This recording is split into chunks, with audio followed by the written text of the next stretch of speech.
Al mundo entero no hay derecho con Gratzer Tuesta. Adelante ustedes.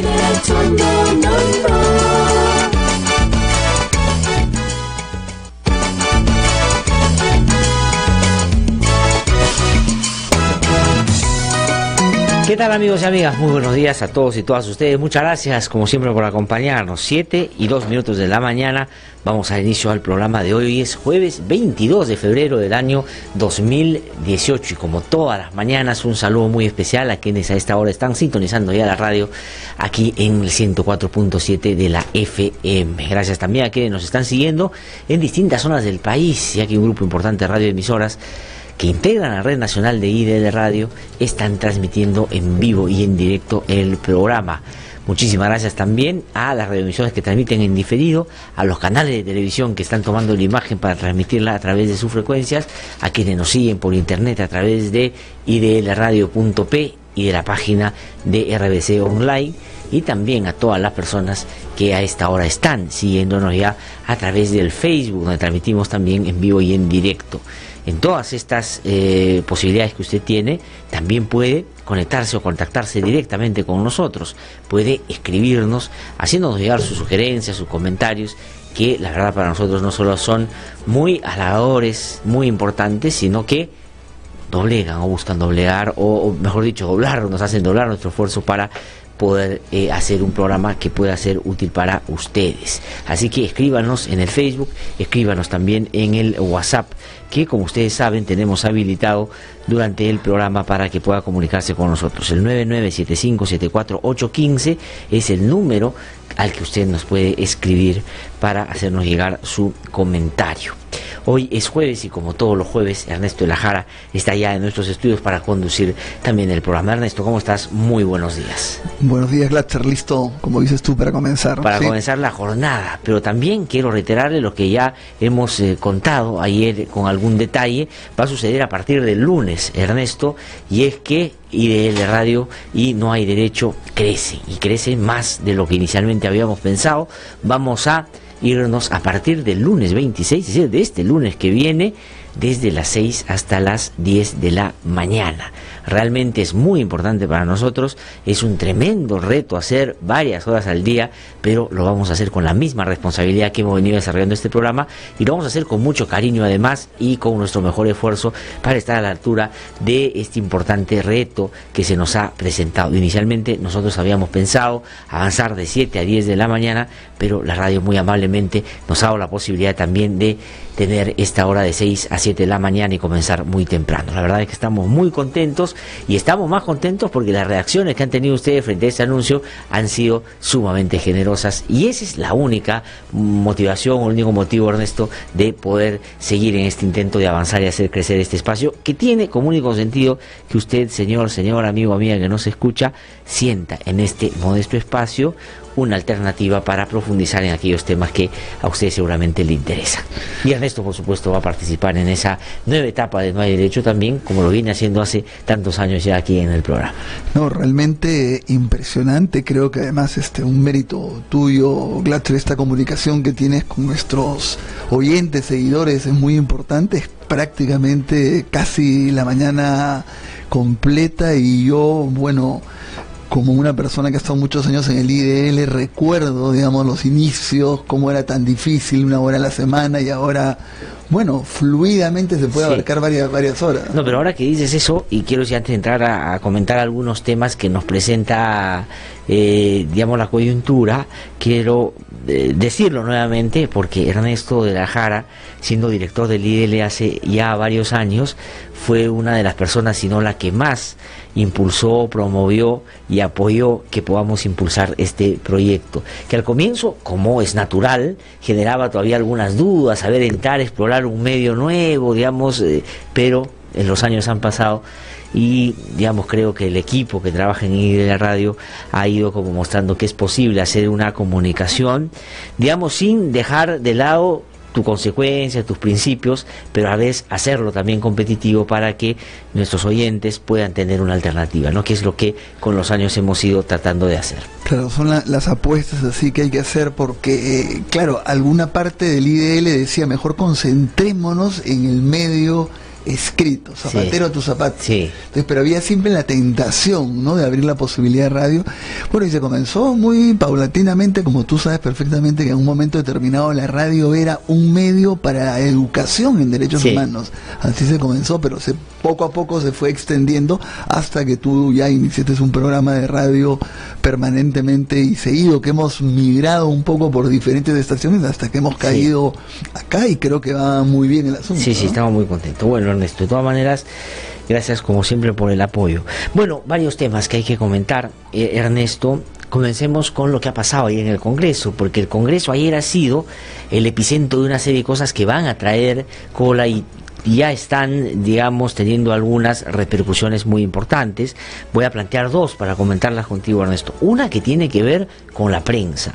Es decir, que la gente está muy contenta con el tipo de prensa que hay en el país. Por supuesto que no, porque la prensa no solo, y lamentablemente se ha ido precarizando, sino que la prensa también termina siendo muy complaciente con un escenario y y con los actores políticos que, la verdad, al no sentirse tan exigidos, pues finalmente sobreviven en la mediocridad. Pero además también hay problemas de concentración y hay problemas de otra naturaleza. Entonces, aprovechándose de eso, que seguramente buena parte de quienes nos escuchan sienten con los medios de comunicación, se ha venido hace algún tiempo metiendo la idea de que a los medios de comunicación no hay que darles publicidad. Y el argumento es muy demagógico, porque dicen es que cuando te dan publicidad, tú te sometes al poder. Cosa que tampoco es extraño, y es que no haya pasado en nuestro país, ha pasado y pasa ahora. Pero no es ese el principio por el cual el Estado tiene que usar los medios para anunciar las cosas que no solo desarrolla, sino los servicios que puede brindar para que los ciudadanos puedan acceder. Sino que es claramente cerrarle la posibilidad a un sector importante que tiene que informarse a través de los medios de esa manera. Entonces, es difícil a veces defender esto porque la gente dice, pero los medios, y además, como Mulder ayer bien decía, y Mulder es un tipo inteligente, pero a la vez es un tipo que ha caído mucho en la demagogia en los últimos tiempos, ha dicho, esta es la ley contra la mermelada de los medios de comunicación. Claro, presentado así, la gente dice, tiene razón, pero en realidad lo que quieren es, para decirlo en sencillo, Ernesto, vengarse de los medios de comunicación, porque hay algunos medios de comunicación que están sacando cosas que no le convienen a los políticos. Y ahí se encuentran el fujimorismo, un sector del APRA y otros que han visto en esta la oportunidad de golpear a los medios de comunicación. Y creo, digamos, por los estándares que uno debería respetar, por ejemplo, del sistema interamericano en materia de libertad de expresión, esto afecta abiertamente esa libertad, ¿no? Ese es un tema. Y el otro tema, ese otro planteo los dos para comentarlo, es esto que han aprobado en el Congreso. Es decir, se acordarán nuestros oyentes de la ley Pulpín y lo que generó. Es decir, contratar o tener practicantes, ¿no?, o gente joven, para no pagarle nada, no darle beneficios. Y eso que en la ley Pulpín algunos beneficios se iban a dar, pero no los que correspondía. Ahora resulta que el Congreso ha decidido, como dice la República en su portada, la ley del esclavo juvenil. Pero además de el esclavo juvenil, no digamos juvenil en términos generales, sino juvenil de los que vienen de los institutos. Es decir, en el Perú hoy el Congreso está validando que un tipo de gente es la que va a las universidades, tiene que ir a la universidad, y otro es el que va a los institutos. Y esos no hay que pagarles por sus prácticas, y estas se pueden extender hasta 3 años. Eso es lo que está haciendo este Congreso. El fujimorismo, sobre todo, ha impulsado esta medida. Dos cosas, Ernesto, que hay que comentar de lo que ha pasado ayer, pues, en el Congreso de la República. Claro, el primero, el intento de prohibir la publicidad estatal en los medios de comunicación privados, ¿no? Yo creo que evidentemente coincido contigo.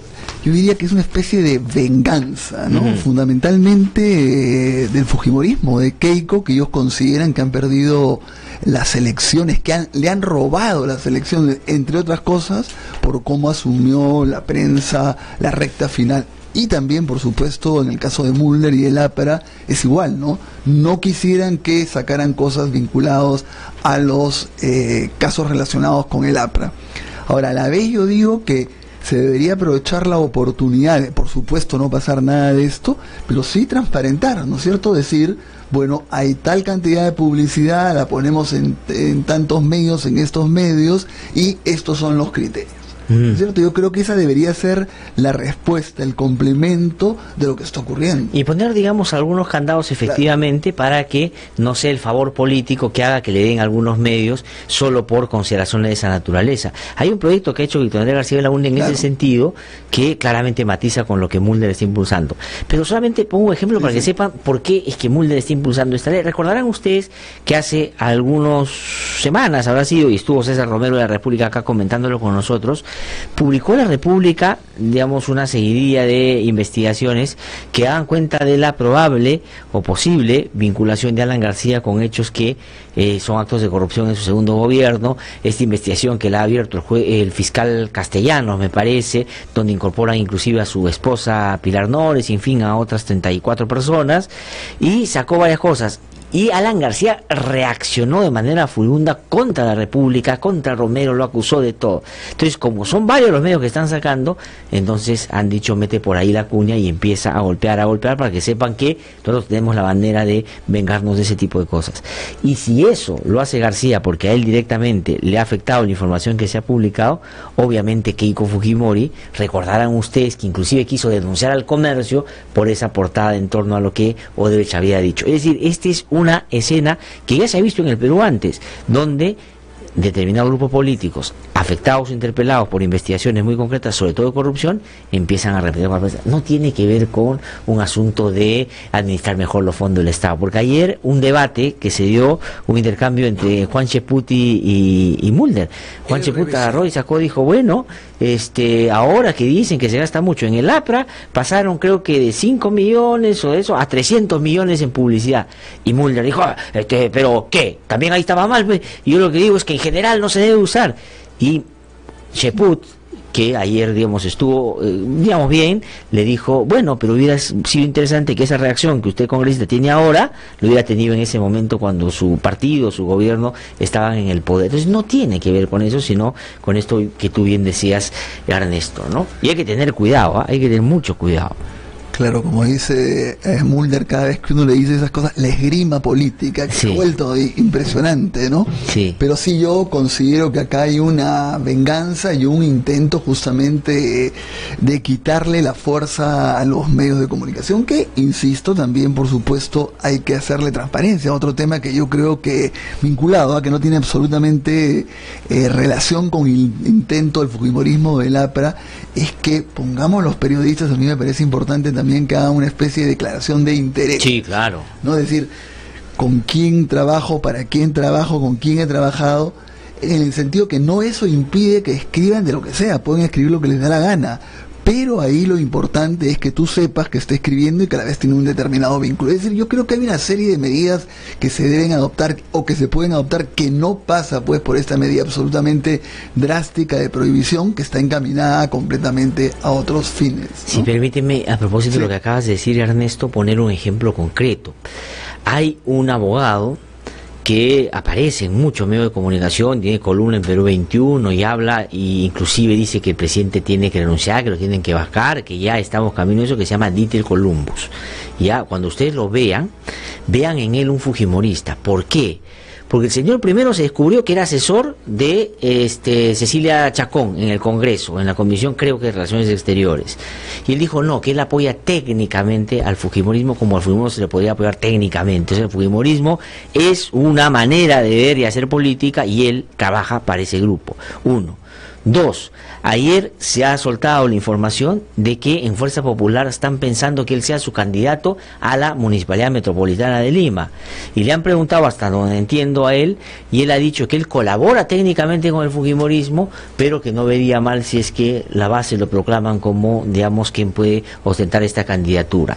Por lo tanto, una persona así no puede llamarse pues analista político independiente, que digamos, ahora ya sé, a mí me ha tocado estar en la televisión con él varias veces, y claro, él es un intérprete del fujimorismo, y siempre lo ha sido, pero me parece que ahora, que ya se conoce, tiene que cada vez que escribe poner abajo, ya, si quiere decirlo en sus términos, poner abajo: asesor técnico del fujimorismo, que ponga así, porque si no la gente se puede confundir y creer que es lo que él dice que es cuando no es eso. Ojo, solamente para poner un ejemplo, podría tomarme toda la mañana, vamos a tener 4 horas a partir de la próxima, voy a empezar a hablar de todos los que algunos conozco para decir de qué interés hablan. No, pero yo creo que ahí hemos tocado un tema que es muy importante, porque igual me pasa a mí que yo de repente conozco un abogado que lo invitan como técnico, entonces él está opinando supuestamente de una manera objetiva desde el punto de vista de la doctrina del conocimiento, y tú sí sabes que él es abogado de una de las partes, que como digo, ha tocado no también, mal, ha tocado al IDL salir a defender los casos. Carlos Rivera sale a defender un caso y dice: yo soy abogado, claro, en este caso del Frontón. Entonces ya tú escuchas y puedes ver la rigurosidad de la persona, pero sabes que también está defendiendo una causa legal, ¿no? Claro. Es importante. Igual con el periodismo, es decir, tú puedes escribir, pongamos, sobre minería y tienes todo el derecho, pero si a la vez asesoras a una empresa minera, tú tienes que decir: yo asesoro a una empresa minera, y por lo tanto la gente te leerá igual. Es un problema simplemente de transparencia. De transparencia. Sí, claro. No te prohíbe hacer nada, pero sí absolutamente de transparencia. Y sobre el otro caso que tú planteabas, que es la posibilidad de prácticas durante 3 años para la gente que salga de los institutos, gratis, sin ningún derecho. Yo recordaba, yo vengo de las prácticas en los estudios de abogados. Ajá. Y yo he tenido mucha suerte, no me pasó a mí porque trabajé con estudios de abogados muy responsables, pero sí fue tal explotación la que había en los estudios de abogados con los practicantes de derecho, que tuvo que darse una norma. Tuvo que darse una norma por el cual tú tenías derechos mínimos, comenzando una remuneración vinculado al ingreso al sueldo mínimo vital, tenías que tener 15 días de vacaciones, tenías que ser seguro, porque era la explotación más absoluta. No te respetaban el horario, te hacían hacer cualquier tipo de trabajo. Era ya considerado como que el practicante de derecho era una especie de conserje sin sueldo. Te hacían hacer cualquier cosa, ¿no es cierto? Entonces, con este argumento de que vas a aprender, de que te van a dar posibilidades, que lo vas a poner en tu currículum, es muy peligroso. O sea, yo creo que habría que enmarcar más en determinados derechos, determinadas cosas para las prácticas, garantías y todo. Y lo otro, pues, es que es absolutamente discriminatorio también. Totalmente. Con los practicantes que salen de los institutos. Sí. ¿No es cierto? De los institutos. El énfasis es... y va a haber ya una movilización que van a, y con razón, hacer los jóvenes por justamente esta barbaridad que el fujimorismo es el que ha impulsado, pero ha encontrado el apoyo en APP, en Peruanos por el Cambio y en Acción Popular. Y el APRA, por supuesto, ¿no es cierto? Se ha opuesto la bancada de Nuevo Perú, y no sé si el Frente Amplio también, imagino que sí, pero como dice la República, Fujimorismo aprueba la ley del esclavo juvenil. Estudiantes técnicos trabajarán hasta 3 años y no les pagarán nada. O sea, así como el otro día, digamos, para defenderse y defenderse mal, hace ya un poco más de 2 años, salió Joaquín Ramírez y dijo: lo que pasa es que no le gusta que exista un cholo con plata, y él decía que lo están discriminando y que lo están investigando por el lado porque es cholo. Bueno, ahora sí parecería que hay una discriminación clara para los que vienen a los institutos. No quiero decir que se amplíe para los que vienen a las universidades, porque también yo saldría a criticar si es que hacen eso. Esto es peor que la ley Pulpín. Entonces hay que tener mucho cuidado. Y vea ustedes quiénes son los que la promueven. La señora Bartra, que es la versión modosita de Marta Chávez en el Congreso, ha sido la que ha impulsado esto. Ojo, es el fujimorismo, y ha conseguido que los otros secunden una barbaridad de esta naturaleza. A mí este tipo de noticias me hace ver, Glatzer, la obsesión que hay en el país de un sector de autoridades por tener mano de obra barata. O sea, realmente es increíble, ¿no? Porque todo el tiempo se quejan que los derechos laborales, esto, cuando estamos ante un país que los estándares laborales están por debajo del mínimo. Hay una serie de críticas de la OIT frente a eso, pero todo el tiempo y además ponen como siempre el tema de como no hay trabajo, hay que hacer estos mecanismos. Cuando tú sabes que el objetivo es otro, cuando dicen como hay tantos informales, hay que quitarle derechos a los formales. Claro. Como si el problema de la informalidad fuera un problema de... No, además dice, claro, porque aquí por lo menos algo más vas a tener que los informales. Pero esa no es la lógica. La lógica es avanzar hacia un empleo, pues, con en condiciones mínimas para comenzar y, digamos, obviamente con el ejercicio de algunos derechos. Hoy día en Gestión, Ernesto, hay una entrevista interesante que le hacen a Rafael Vela Barba, que es el coordinador de Fiscalías de Lavado Activo, y dice lo que ayer conversamos aquí con el ex fiscal Avelino Guillén. Dice, no hemos recibido preguntas para Barata sobre casos de Kuczynski. ¿Qué cosa significa esto?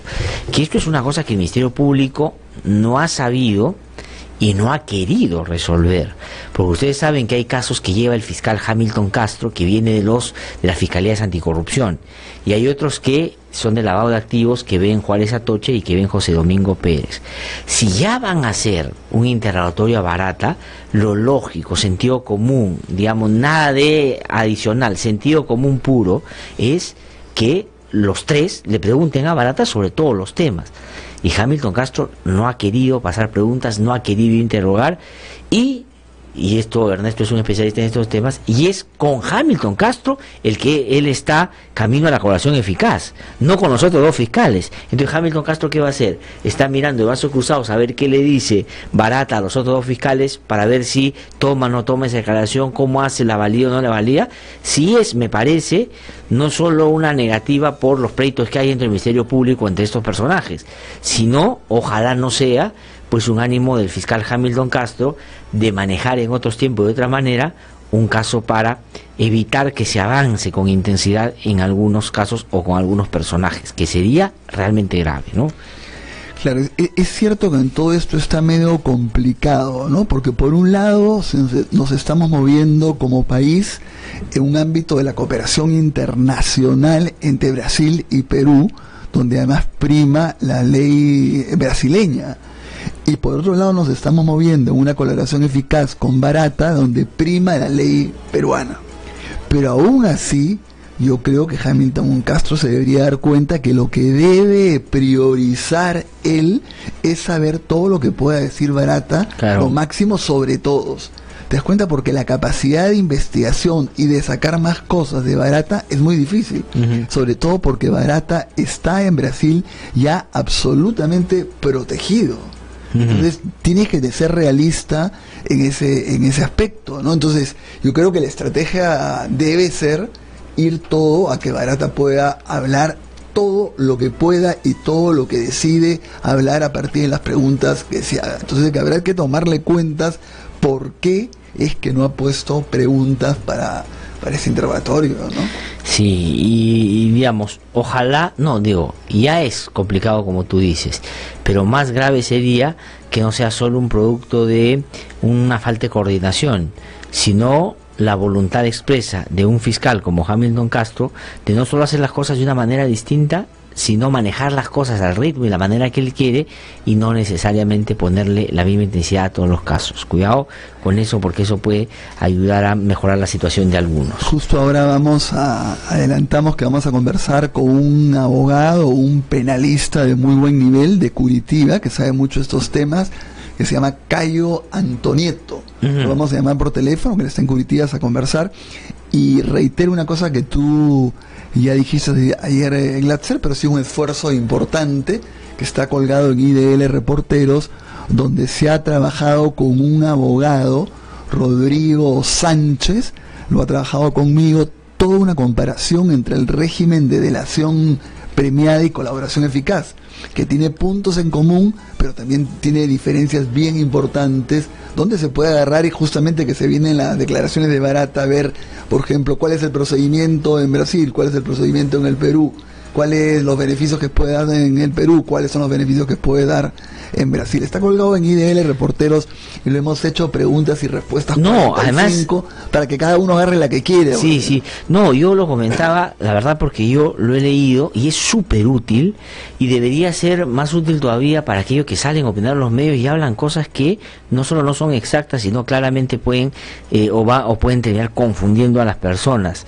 Creo que es de lectura obligatoria en el sentido de que hay un comparativo ahí muy interesante y muy riguroso además planteado de una manera muy sencilla para que, digamos, distintas personas puedan, por cierto, acceder a ella. Eso está colgado en reporteros.p, o sea, ahí de Reporteros, y ahí van a tener la posibilidad ustedes de bajar justamente esta información que, como bien dice Ernesto, se ha producido, se ha hecho, y Ernesto ha sido, por supuesto, el autor principal. Solamente, ¿no? Rápidamente, para decir que no es esta traducción que tú puedes agarrar una norma, sino que tienes que dialogar, ¿no? Claro. O sea, por ejemplo, en Brasilia, tú también creo que lo comentaste la vez pasada, no se dice fiscal, sino se dice procurador, pero a la vez también se dice parqué a los fiscales. Yo al comienzo no podía entender, o miren ustedes, en el caso de la legislación de Brasil, brasileña, yo creo que debería haber también en el Perú, si mientes, no solamente te pueden quitar el beneficio, sino que constituye un nuevo delito.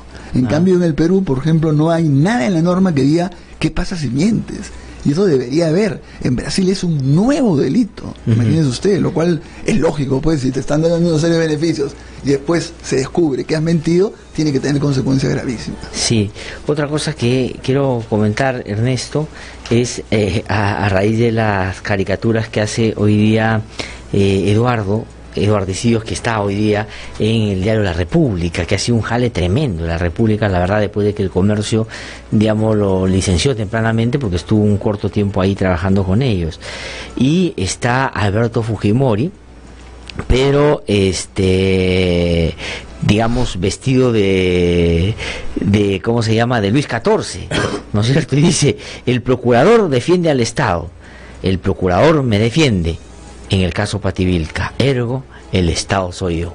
¡Ah! ¡Qué increíble! El procurador defendiendo a Alberto Fujimori. Eso solo pasa en tiempos de Enrique Mendoza, que ustedes lo han conocido porque es el que firmó el indulto a Alberto Fujimori, que espero dentro de poco la Corte Interamericana decía que es un obstáculo para la justicia en el caso de Barros Altos y Cantuta, y pida que, por cierto, se revierta. Ahí también, ¿no?, hay una confusión, entre comillas, no es confusión, sino una politización de la Procuraduría, ¿no? De pensar que uno de los puntos del plan de gobierno de PPK era hacer una independencia total, una Procuraduría totalmente independiente, pero es creer, ¿no es cierto?, que el procurador defiende al gobierno, cuando el procurador defiende al Estado. Y así como este procurador va a pasar a la historia como un procurador que ha defendido cosas indefendibles, Amado Benco agarrará y pasará a la historia como una persona que dijo: yo defiendo las cosas correctas, en el sentido que yo defiendo al Estado y por lo tanto defiendo el Estado de Derecho. Sí, no, y Amado Benco, saben ustedes, es el procurador anticorrupción, presentó un escrito ante la sala en el caso Pativilca, esgrimiendo los argumentos que la sala después ha validado en su sentencia, diciendo que no se aplique el derecho de gracia. Y cuando estaba ese día de la audiencia, Ernesto, ya estaba en su carro yendo a la sala penal para sustentar, ahí lo llamaron de su oficina diciendo: doctor Amado Benco, acabamos de leer en El Peruano que no han sacado a usted el caso y están mandando otro, y ese otro ahora defiende a Alberto Fujimori. Pero creo que más allá de lo que puede hacer ese procurador, ya la cosa está hecha, va a ir a la Suprema, y yo espero que en la Suprema se valide lo que ha hecho la Sala Penal Nacional, y este sí es un mensaje claro también para la Corte Interamericana, que dentro de poco, la próxima semana, creo yo, a más tardar, Ernesto, ya tendrá que sacar su resolución en torno al caso del indulto de Alberto Fujimori. Bueno, son las 7:28 minutos. El accidente ha sido dramático, terrible otra vez, ¿no? 44 personas han perdido la vida, una tragedia tremenda. Esto sucedió, era un bus de la empresa Rey Latino que iba a Chala, a Arequipa. Se precipitó en el kilómetro 780 de la Panamericana Sur, y hay 8 menores de edad víctimas de este grave y terrible accidente, ¿no? No, realmente terrible. Ya qué más decir. O sea, yo creo que las autoridades habrían que reaccionar para hacer una cosa concreta, específica, que se dedique a esto. Ahora, lo que pasa, pues, estamos ante un gobierno que a quién le pides, a quién le exiges, no ves ministros, no ves autoridad, porque si no deberías tú decir: tal ministerio debería nombrar inmediatamente una autoridad que se dedique permanentemente a eso, a adoptar medidas en 45 días, un conjunto de normas que puedan aplicar. ¿Pero a quién le pides? O sea, no ves ministros, no ves solamente cuando sale el presidente decir que va a pelear como un gato panza arriba y que no sé cuántos. Va a pelear como un gato panza arriba al pie del cañón. Entonces yo estaba haciendo la imagen, ¿no? Panza arriba al pie del cañón, la verdad creo que no va a salir bien librado si así se defenderá. No sé, no, es bien curioso el presidente, se está yendo a Colombia además. Sí. Ha habido una discusión si le dejaban o no salir, y claro, ha habido reclamos de que debería contestar primero pues lo que le quiera preguntar la Comisión Lavallato, pero por otro lado, Ernesto, yo creo que la vacancia se está desinflando en el Congreso, porque yo te digo, maleada pero efectiva la campaña que está haciendo PPK. Esto de los comunistas vienen a querer tomar el poder y a generar el desorden, ha hecho que algunos ya no quieran la vacancia. En segundo lugar, este tema de ofrecerle bilateralmente a los congresistas del fujimorismo obras para sus pueblos, para que se pasen con él, está funcionando. Y el tercer elemento que me contaba gente muy vinculada a un sector fujimorista, me decía que la otra es el propio Fujimori, Alberto, llamando a algunos congresistas diciéndole, oye, la única garantía que a mí no me regresen a la cárcel es que PPK se quede, entonces ayúdenos con eso. Y ya salió Elías Ábalos, y se dice que hay unos 3, 4 por lo menos, que entre poco pueden correr una misma suerte, ¿no? Claro, por el lado de la vacancia, indudablemente, si ya era incierta, yo coincido contigo, se está debilitando fundamentalmente por lo que se sabía que iba a producir el indulto de Fujimori, que era la división, ¿no es cierto? Y tampoco no hay una buena estrategia de parte del fujimorismo del otro lado. Ahora, bueno, ahí lo que lo va a perjudicar mucho, vamos a ver, a pesar que se está poniendo una serie de obstáculos, debe haber una negociación por lo bajo con Barata, a ver quién le da más, es eso, ¿no? ¿Qué dice Barata en relación a PPK, al gobierno? Eso sería un punto clave. Y lo otro, que es la renuncia, no se le ve a una persona con una, ¿cómo te puedo decir? Porque yo digo, si le han enmendado la plana en Pativilca, si le retractan la parte del indulto, si lo están acusando de todo, tú dirías, es una persona, ¿no? Evalúas por lo menos si vas a tener la dignidad de renunciar. No lo veo con ninguna posibilidad, más bien lo veo de aferrarse al cargo, y tampoco no porque quiere ser presidente y gobernar, sino fundamentalmente por protegerse. No, yo coincido plenamente con esta afirmación que tú haces. Yo creo que el presidente ha abdicado de gobernar. O sea, él ya no quiere ser presidente para hacer obra, no quiere ser presidente para hacer reforma, no quiere ser presidente para mejorar. No, él quiere ser presidente porque sabe que si deja de ser presidente, se cambia de apellido, deja de ser Kuczynski y se convierte en Humala, creo yo. Eso es su temor. Y termina al día siguiente, van a empapelarlo y puede terminar, digamos, con la vía más complicada de la que la tiene ahora en términos políticos, en ese momento en términos, diría yo, más legales, ¿no? A mí lo que me impresiona también, Gloria, es su capacidad de mentir sin ningún problema. Es decir, ¿qué lo llevó a pensar que no se iba a enterar nadie de nada? Porque se ha ido descubriendo una tras otra. Acuérdate cuando él lo primero dijo, no tengo ningún vínculo. Se descubrió, dijo uno en radioprograma, sí, pero esto de hecho. Después la misma Odebrecht dijo esto. Después se ha ido descubriendo hasta que 2 personas fueron a reunirse a la PCM. Es impresionante. Sí. Es impresionante. ¿Qué cosa cree? Que no se van a poder, que no nos vamos a poder dar cuenta, que no va a salir información. Pero me impresiona su capacidad de mentir una tras otra. Sí, ¿no? Sí, no, es un personaje que, como yo ya he dicho acá en otras oportunidades, mientras creíamos que era un presidente medio lornón, que lo agarraban, ¿no es cierto?, de piñata y lo golpeaban y esto, él, digamos, ponía esa cara, pero por lo bajo estaba haciendo lo que parece siempre ha hecho, confundiendo qué es estar en el Estado, qué es estar en el privado, y haciendo negocios. O sea, eso es lo que es el presidente de la República. Y solamente lo que dice el Comercio el día de hoy en la caricatura de Andrés Ederi, eso tiene que ver con el ámbito más internacional. Saben ustedes, lo hemos comentado aquí, han habido en los últimos tiempos muchos hechos lamentables de tiroteos y asesinatos, digamos, en masa a personas en las escuelas, por ejemplo, ¿no? Que son terribles, porque son niños que, acuérdate, en el último episodio que comentamos acá, fue terrible. Entonces entró un sujeto y empezó a disparar a los niños y se veían los cadáveres uno encima del otro. Entonces Donald Trump ha propuesto que los profesores tengan arma, por si entra algún desadaptado con un arma, que los profesores saquen su arma y empiecen a matar a todos los desadaptados. Y entonces hoy día Andrés Ederi pone a un bebé durmiendo en su cuna, detrás una bandera de Estados Unidos en la pared, y en esos, ¿cómo se llaman esos jueguitos que se pone para que duerman los bebés, que giran alrededor de móviles? Y a esos móviles hay una pistola, una granada, una metralleta, ¿no? Es decir, ya esa es la lógica de Trump, ¿no es cierto? Que, digamos, coincide con la lógica de algunos acá también, que pregonan, digamos, respuestas de esa manera a hechos tan graves, ¿no? Lo ha dicho Glatzer delante de los sobrevivientes, de los padres de las víctimas, que más bien han querido, la gran mayoría, en otro sentido, que se limite, que no puedas adquirir armas como adquirió este chico. Y la otra, yo comentaba que me parecía incierto, pero sí que van, en lo que va del año, como 80 ataques a colegios en Estados Unidos. Es impresionante, es impresionante. Y sin embargo, él sigue no solamente en la línea de que puedas adquirir armas con una facilidad increíble, sino esto que tú dices. Es decir, o sea, imagínense, requisito para ser profesor: saber manejar armas, entrenarte permanentemente. Además, tú dirás, yo quiero ser profesor, no quiero estar pendiente si entra alguien y yo tener que salir y dispararle y todo. Y además, si son los profesores, son la gente que recibe a los niños, o sea, es una locura, se va a convertir... No, además, mandar a un niño a un colegio donde el profesor está armado, a uno también podría llamar, ¿por qué no pensar que el profesor en un momento puede sacar el arma? Es una barbaridad también. O sea, es decir, es realmente Donald Trump, ¿no? Esas ideas son de Donald Trump. Además, ahora está prohibido ingresar a los colegios con armas. Entonces, eso significaría que cualquiera puede entrar con armas al colegio. Claro, entonces, bajo la lógica preventiva de evitar que si alguien entra con arma a matar, ellos puedan defenderse. Digamos, ese es el razonamiento Trump, que, como digo acá, tiene también algunos seguidores que seguramente no solo piensan igual, sino alentarían ideas tan irracionales como esa, ¿no?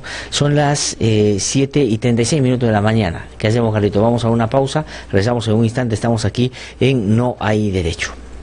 Para estar siempre informado de lo que sucede en lo político, en lo social. Para escuchar voces independientes y no siempre lo mismo. Para saber de lo que nadie se atreve a denunciar. www.idlradio.pe, con análisis de verdad. www.idlradio.pe es la renovada página web a la que usted debe ingresar.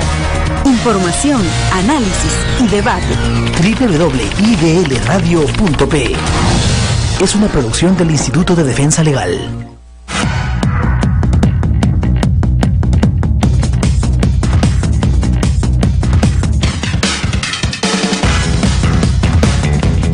Son las 7:38 de la mañana, estamos aquí en No Hay Derecho. Vamos a hacer nuestro recorrido por la región. Esto es posible gracias a la Red Nacional de IDL Radio. Vamos a irnos a Arequipa. Ahí está Jorge Luis Condori con la información. Jorge Luis, ¿cómo estás? Muy buenos días. Bien, muchas gracias. Buenos días, Glatzer. Buenos días, Ernesto. Bueno, indicarles que sobre esta lamentable noticia del bus interprovincial de la empresa Rilatino, que cayó en un abismo de 200 metros en el kilómetro 780 de la Panamericana Sur y provincia de Camaná, el distrito de Ocoña, que dejó lamentablemente hasta el momento 44 fallecidos, según el fiscal Luis Fernando Supo, que estuvo en el lugar del desastre. Respecto al gerente regional de transporte, José Gamarra Vázquez, señaló que habrá una suspensión de la empresa por 90 días, aperturándose un proceso administrativo sancionador. Al ser consultado sobre la lista de pasajeros donde varios no estaban registrados, Gamarra Vázquez indicó que de comprobarse la irregularidad se puede llegar a cancelar la autorización de esta empresa. Por otro lado, el defensor del pueblo en Arequipa, Ángel María Manrique Linares, verificó en los nosocomios de la ciudad que los heridos del accidente cuenten con una atención oportuna. Desde Arequipa, desde Radio San Martín, informó Jorge Luis Condori para IDL Radio.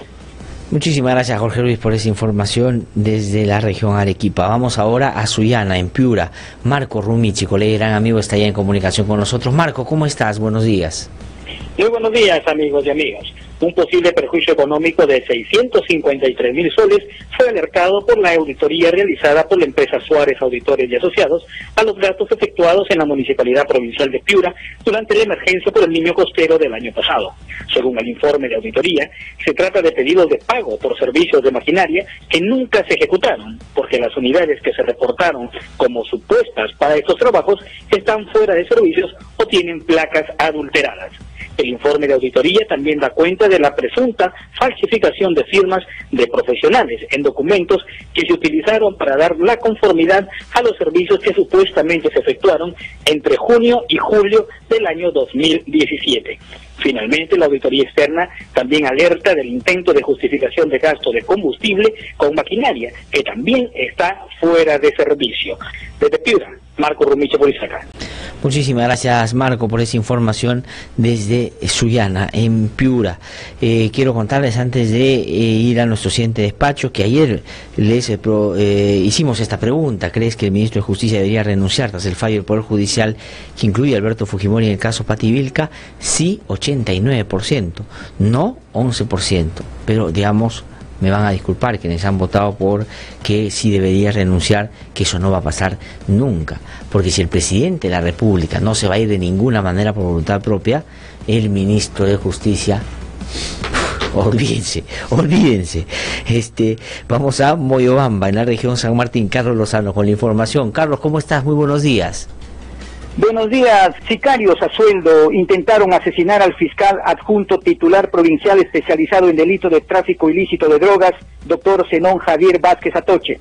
El intento de asesinato se produjo cuando el fiscal se disponía a acudir a la CEINCRI a presentar la denuncia sobre llamadas de amenaza. Es ahí donde se pone a buen recaudo ante disparos al frontis de su casa.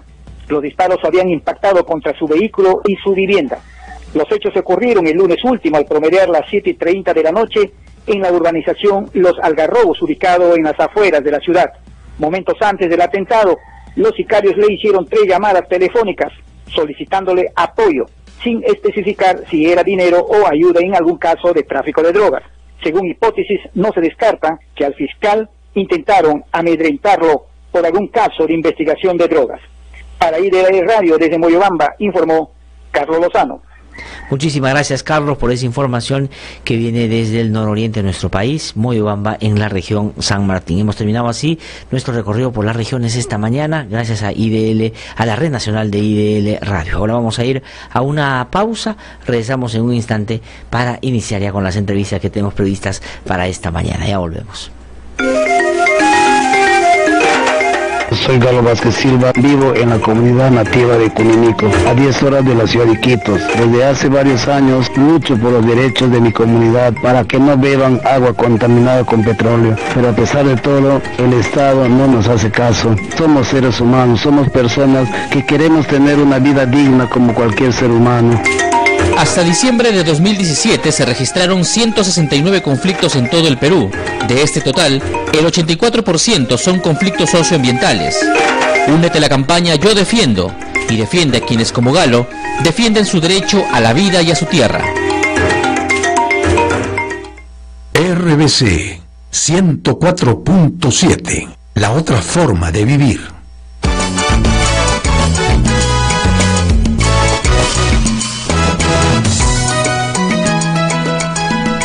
Tal como lo habíamos anunciado, ahora vamos a conversar, entrevistar al doctor Cayo Antonieto. Él es un profesor universitario de una universidad en Curitiba, es doctor en Derecho Penal y vamos a dialogar con él sobre la delación premiada y todos estos temas afines en Brasil en relación al Perú. Muy buenos días, doctor Antonieto. Muchas gracias por contestar en la línea telefónica. Buenos días, ¿cómo están? Sí. Bueno, como usted sabe, a finales de mes van a ir un conjunto de fiscales peruanos a interrogar a Barata. Entonces, yo quería preguntarle primero una cuestión de información para quienes nos están escuchando o viendo. Es cuál es la situación legal de Barata en Brasil en términos de delación premiada y de su condena, y también después sobre Marcelo Odebrecht. Pero comencemos, por favor, de cuál es la situación legal de Barata en Brasil. Sí, ¿qué pasa? Es que el procedimiento de la delación en Brasil es un procedimiento que corre sobre sigilo entre el acusado, en el caso Barata, y la fiscalía. Entonces, lo que tenemos sobre Barata son básicamente las noticias que salen en los periódicos y cosas así. Pero es cierto que Barata tiene firmada una colaboración con la fiscalía brasileña, hablando de los asuntos de Perú, porque Barata es un personaje muy importante en la situación peruana, ¿correcto? Porque era el director de Odebrecht en Perú. Pero también en Brasil es crimen el cohecho de funcionarios extranjeros. Entonces, los hechos que Barata ha practicado en Perú también serían crimen en Brasil. Pero hoy está con esta situación de ser un colaborador de la justicia en Brasil. Esta es su situación actual. O sea, ya tiene un acuerdo ahí suscrito con la Fiscalía, la Procuraduría y el Poder Judicial en Brasil. Ya terminó su delación premiada. Sí, los ejecutivos de Odebrecht han celebrado este acuerdo. Son como 70 ejecutivos, algo así. Y esta colaboración, después de firmada, ha pasado por una homologación judicial. En este caso, como los ejecutivos hablan de políticos brasileños, políticos en ejercicio del mandato, el juicio fue el Supremo Tribunal Federal de Brasil, que ha homologado las colaboraciones de Odebrecht, de todo, tanto de Marcelo Odebrecht como de sus ejecutivos. Y Barata pasa lo mismo. ¿Y cuál es la pena finalmente que se le ha dado a Barata? Y si todavía está en prisión o está en su casa. Marcelo Odebrecht ya está cumpliendo la detención en su casa, ¿sí? ¿Tiene información al respecto? No, de Barata yo no tengo. Yo lo sé de Marcelo Odebrecht, que ha aceptado un acuerdo con 10 años de prisión. Ha estado 2 años en cárcel, aquí en mi ciudad, en Curitiba, y ahora, desde diciembre, Marcelo Odebrecht está cumplindo la pena en su residencia, su casa en São Paulo. Marcelo usa un dispositivo electrónico de monitoramento y tiene restricciones para las personas que le pueden visitar. Hay que pedir autorización judicial para que las personas entren en su casa y cosas así. Entonces, por todo este periodo está sobre un cumplimiento de pena.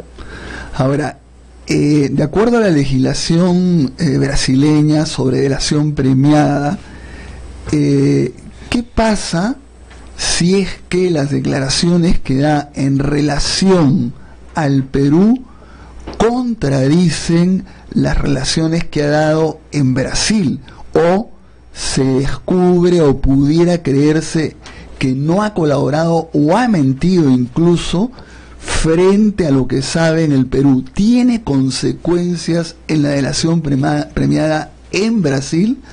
O sea, el acuerdo en Brasil, perdón, sí. Sí, también. Las consecuencias son muy serias, muy graves, ¿no? Porque cuando el colaborador se compromete con la Fiscalía, se compromete en decir toda la verdad y renuncia, abdica de su derecho al silencio. Tiene que hablar, decir sobre todo, decir todo lo que lo sabe. E incluso en caso de Odebrecht, porque son hechos cometidos en muchos países, ¿no? En América Latina, en África, cosas así. La colaboración también se extiende a estos hechos y tienen que colaborar con las autoridades de los otros países.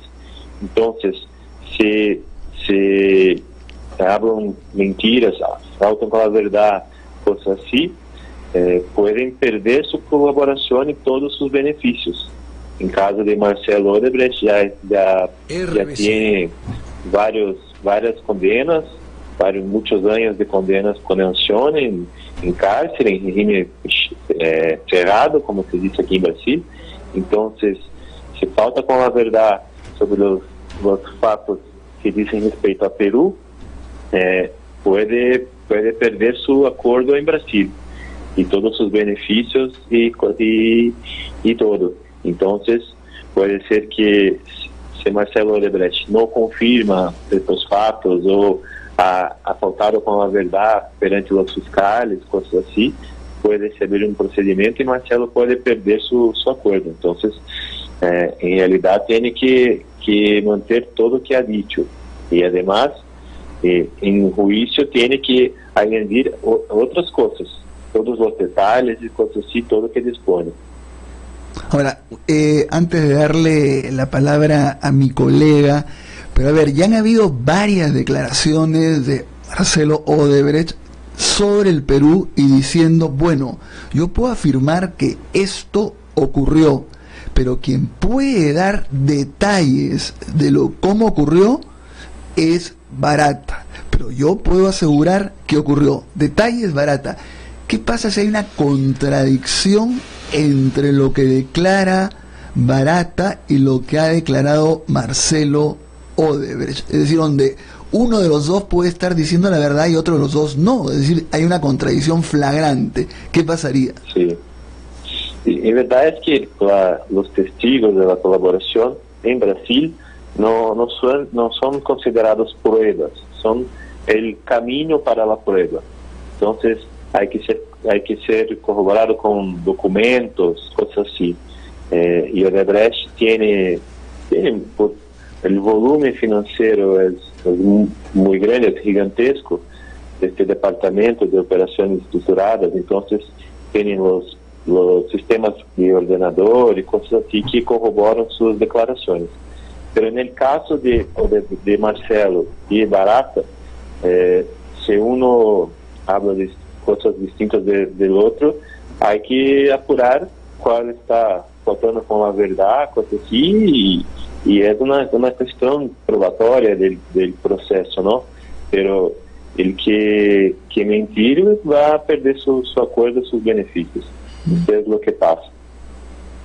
Sí, buenos días, doctor. Quería yo preguntarle sobre, ya no solamente sobre lo que puede decir o no en términos de mentir o no frente a lo que ha dicho Marcelo Odebrecht, porque ya Jorge Barata ha hablado también en otros momentos sobre algunos hechos en el Perú, en concreto del expresidente Ollantumala y su esposa Nadine Heredia, que hoy están en un penal recluidos. Pero sin embargo, el argumento que se conoce ha estado detrás de no contar más cosas, es porque él consideraba que esas cosas que él sabía, como financiamiento de campañas, por ejemplo, no son delito en el Perú. Ahora, por ejemplo, podría exigírsele hablar de esas cosas que él inclusive podría creer que no son delito acá. Creo que sí, porque lo que pasa es que el colaborador tiene que decir todo lo que sabe. Las autoridades, el juez o la fiscalía, que van a decir lo que es crimen y lo que no es. Entonces no cabe al colaborador, a Barata o Odebrecht o quien sea, decidir lo que va a decir, que no, creo que esto no es crimen. Tiene que decir todo, y la fiscalía y el juez son decidir lo que es crimen y lo que no es, lo que es delito y lo que es lícito, ¿no? Entonces no es un juicio que cabe a Barata, en mi opinión.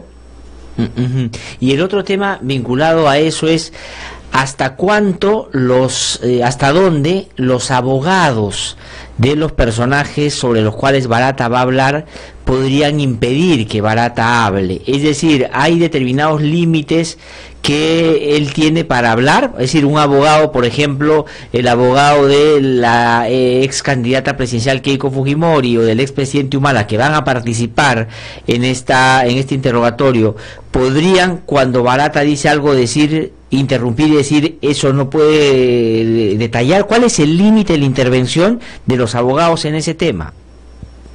Mira, que puedo hablar es del procedimiento en Brasil, ¿no? Aquí, en los depoimentos extrajudiciales, antes del proceso, los abogados de los denunciados no participan. Pero en juicio, cuando ya se instala el proceso, ¿no? Entonces, sí, los abogados pueden intervenir, pero es el juez que va a decir los límites. En el caso brasileño, los límites son de la acusación del proceso.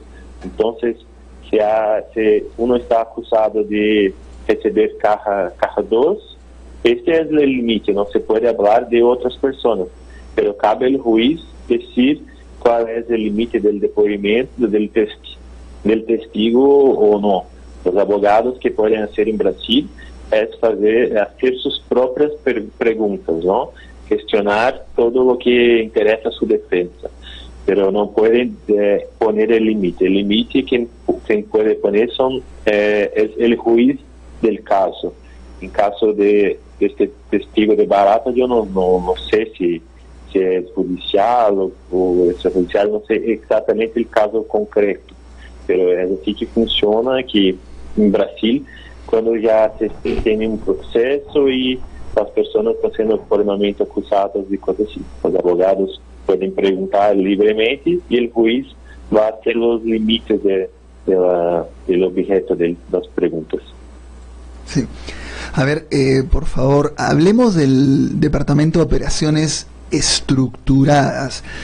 Ahí mi pregunta es, ¿todo lo que sale de ahí se puede considerar que tiene un origen ilícito?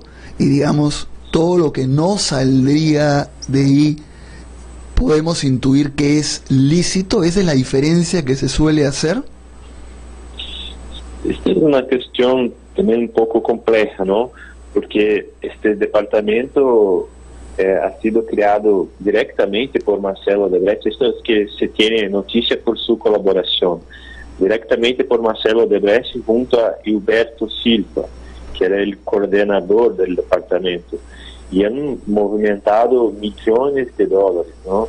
La estimativa es que, por ejemplo, en el año 2012, 2013, han movimentado 730 millones de dólares. Y todo este dinero venía de Caja 2 de Odebrecht. Y movimentaban en cuentas en offshores, en los paraísos fiscales, y por este camino se pasaba a los políticos que querían contribuir, pero yo no puedo hablar en un caso concreto. Pero, el camino era este, no era no tenía una origen definida, eran las verbas de Caja 2 de toda a organización Odebrecht, que era gigantesca. Entonces tenía una forma de pago.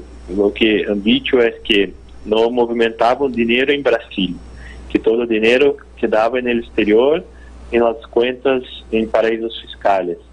Y de estas cuentas se pasaba a lo que en Brasil se llama doleros, que son las personas que hacen este trabajo ilícito de receber fuera de Brasil y pagar en reales en Brasil.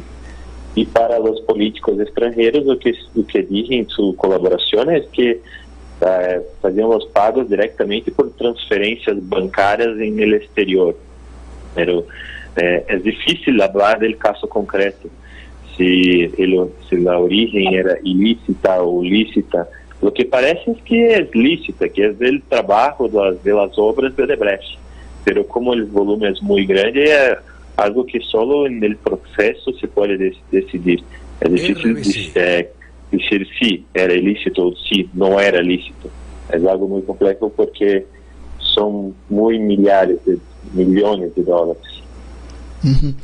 Ahora, ¿y cuál es la percepción que tiene usted de cómo trabajaba Odebrecht y otras empresas brasileñas? Nos estamos refiriendo solamente a las brasileñas porque hay muchísimas otras empresas que han incurrido en gravísimos actos de corrupción que no son brasileñas, ¿no? Pero estamos conversando sobre las brasileñas en relación a las empresas nacionales.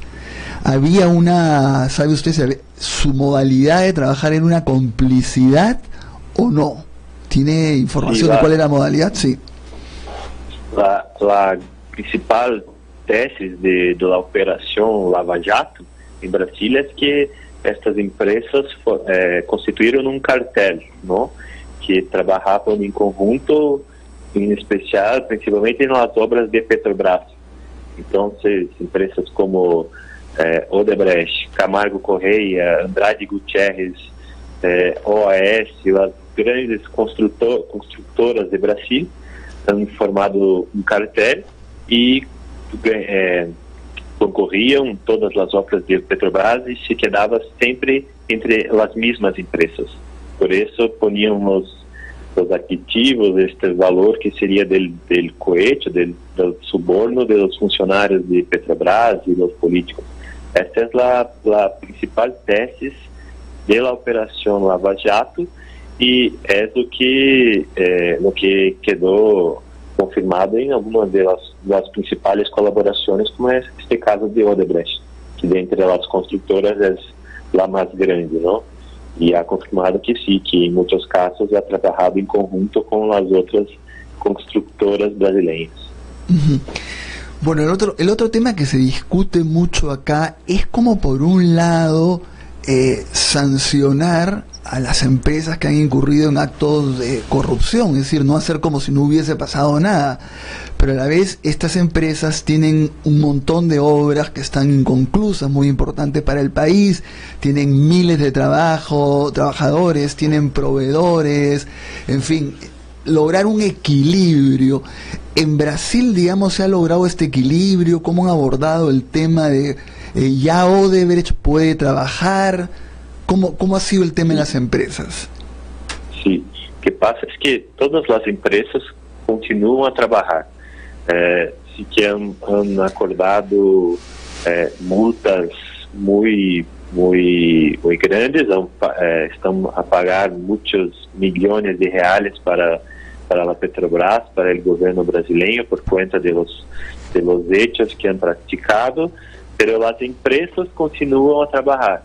En el caso de los ejecutivos, como el caso de Marcelo Odebrecht, está prohibido de voltar al comando de Odebrecht, de trabajar en Odebrecht.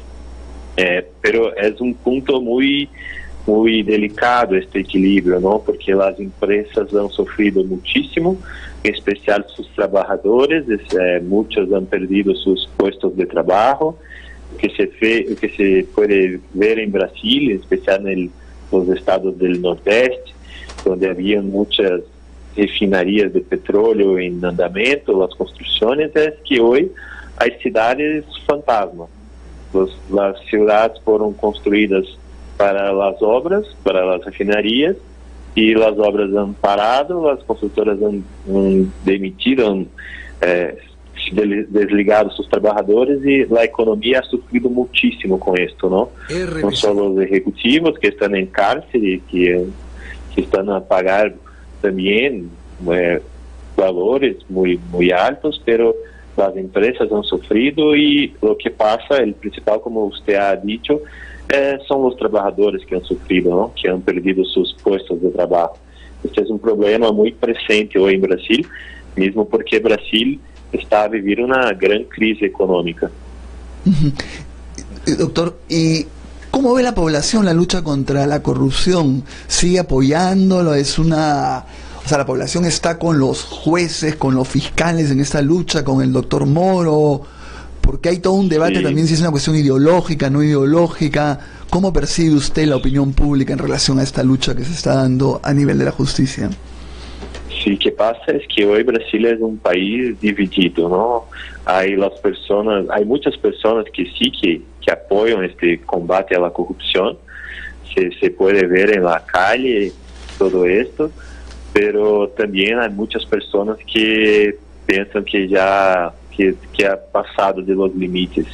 Y el punto principal, creo que usted acompanha também, que una repercusión muy intensa en Brasil es la del proceso del expresidente Lula, ¿no? del expresidente Luiz Inácio Lula, que ha sido condenado. Entonces hay una discusión, una división muy presente, muy grande entre los brasileños en relación a este combate, pero sí que hay muchas personas que lo soportan, que lo apoyan.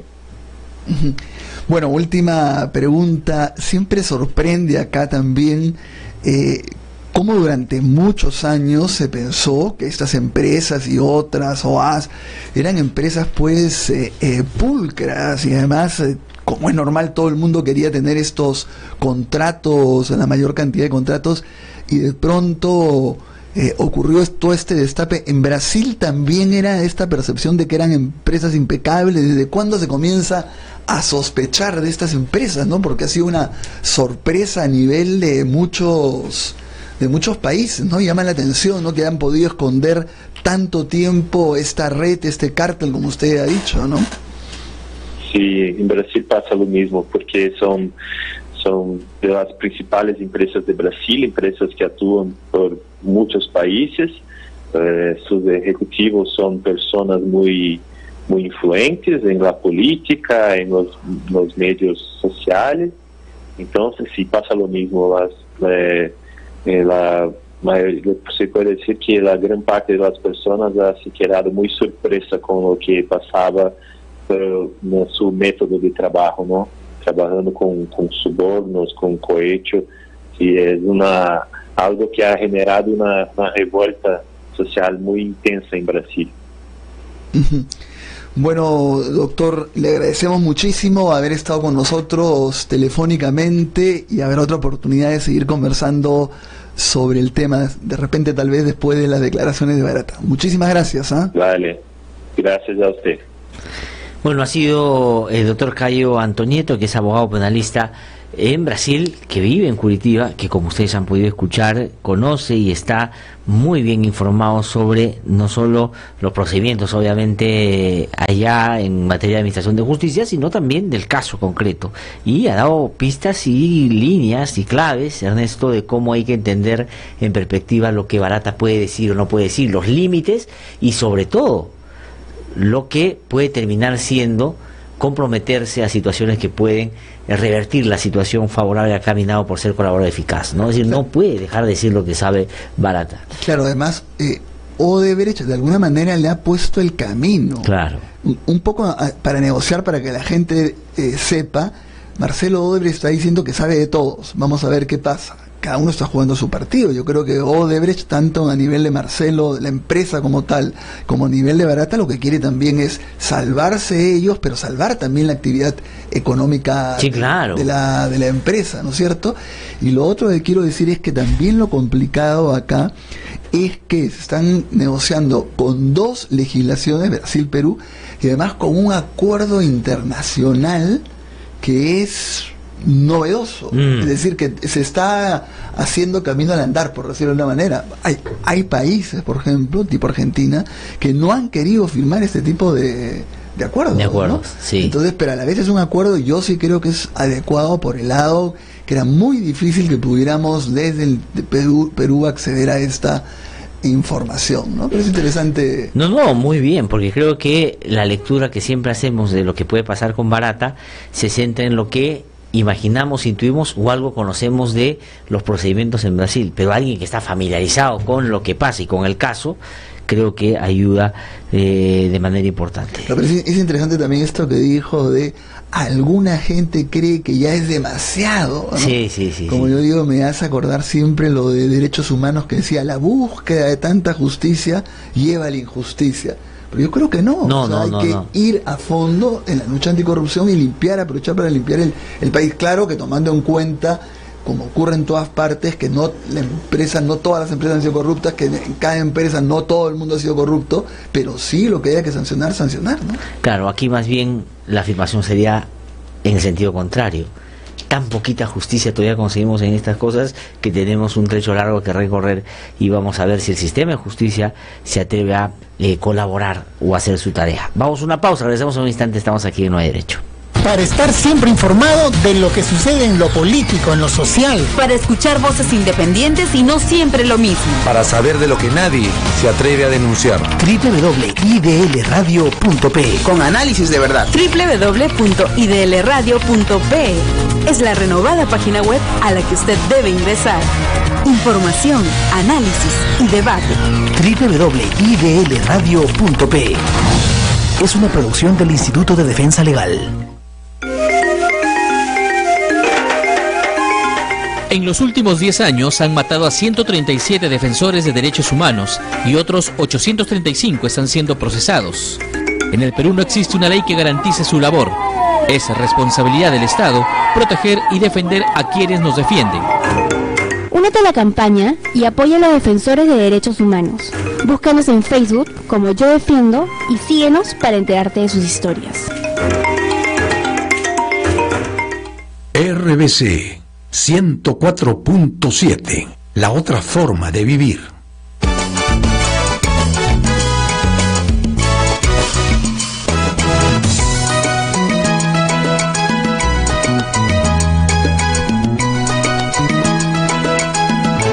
Bueno, ahora en nuestra segunda entrevista estamos con el doctor José Burneo.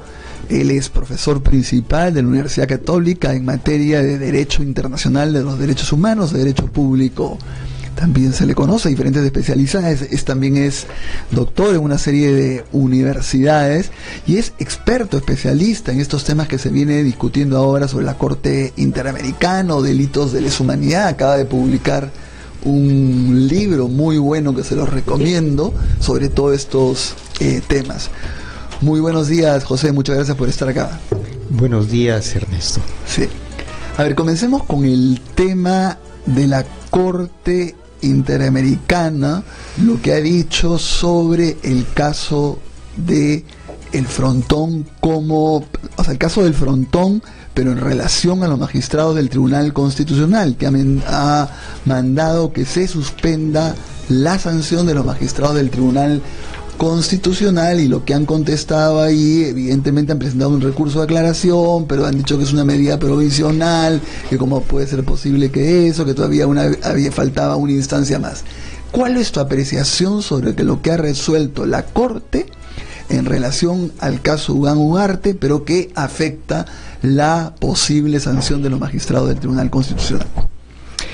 Sí, la Corte Interamericana recientemente, con fecha 8 de febrero, ha resuelto la cuestión relativa a el Frontón, en el caso Durán y Ugarte. Y esta resolución que adopta la Corte Interamericana, en su parte conclusiva, dice que no deberá, como resultado de la medida provisional materia de esta resolución, no deberá el Congreso, en este caso, proseguir con el intento de sanción relativo a magistrados del Tribunal Constitucional. Esto ya fue resuelto, es un tema juzgado, y la Corte tiene la competencia de su competencia. No hay otra instancia superior en relación a la Corte. Y está, como se dice, la pelota ahora en la cancha del Congreso, en el sentido que el Congreso, ante esta resolución, tiene dos posibilidades. O dice, a mí no me obliga esa resolución judicial de la Corte, o sí me obliga, y por tanto la voy a cumplir.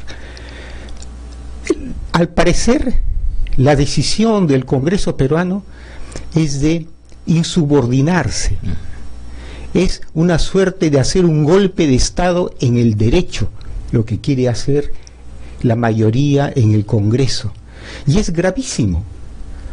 Es gravísimo porque el Estado peruano, en la Constitución de 1979, RBC, tomó la decisión de cumplir con todo aquello que diga la Corte. Es decir, presidió la Constitución un connotado fundador de un partido político peruano, Víctor Raúl Haya de la Torre. Y la mayoría la tenía el grupo que hoy se opone más virulentamente a esa resolución, el Partido Aprista. Y ellos, en uso del poder que emana del pueblo, como tribunos, como representantes del Perú en una asamblea constituyente, deciden cumplir, que el Perú cumplirá como Estado con todo lo que resuelva la Corte, que es el artículo 62, 63. El Perú no estaba obligado a cumplir, sino que se quiso obligar a cumplir. No es que la Corte está haciendo una intromisión.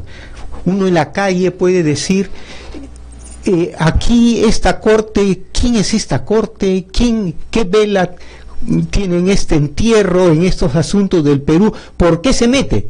Porque el Perú la autorizó. No es al revés, no es que hay cuatro locos que quieren lograr engañar a 4 viejitos en la corte para que resuelvan, y se están equivocando resolviendo sin ninguna potestad jurídica. El Estado peruano dijo: yo quiero cumplir con todo lo que usted diga, señores de la corte. Claro, y eso está yo en me someto a lo que usted decía voluntariamente. Yo me someto. Entonces, lo que quiere hacer la mayoría del Congreso es gravísimo, porque es una resolución judicial la que está adoptando del plano supranacional. Ahora, la estrategia es un poco decir: vamos a ganar tiempo por el lado de que han presentado un recurso de aclaración, y a la vez están apurando la sanción de los magistrados del Tribunal Constitucional. Primero, ¿qué implica este recurso de aclaración? ¿Procedía? ¿Está previsto? ¿Puede cambiar el fondo de lo que ya dijo la Corte? ¿No lo puede cambiar? Sí, bueno, yo no quiero entrar a los detalles de este jueguito, ¿no? De que si gano los días o no gano los días. El hecho de fondo es lo que yo estoy expresando. Y esto cualquier ciudadano del Perú puede acceder a la página web de la OEA, y ahí está: Convención Americana de Derechos Humanos.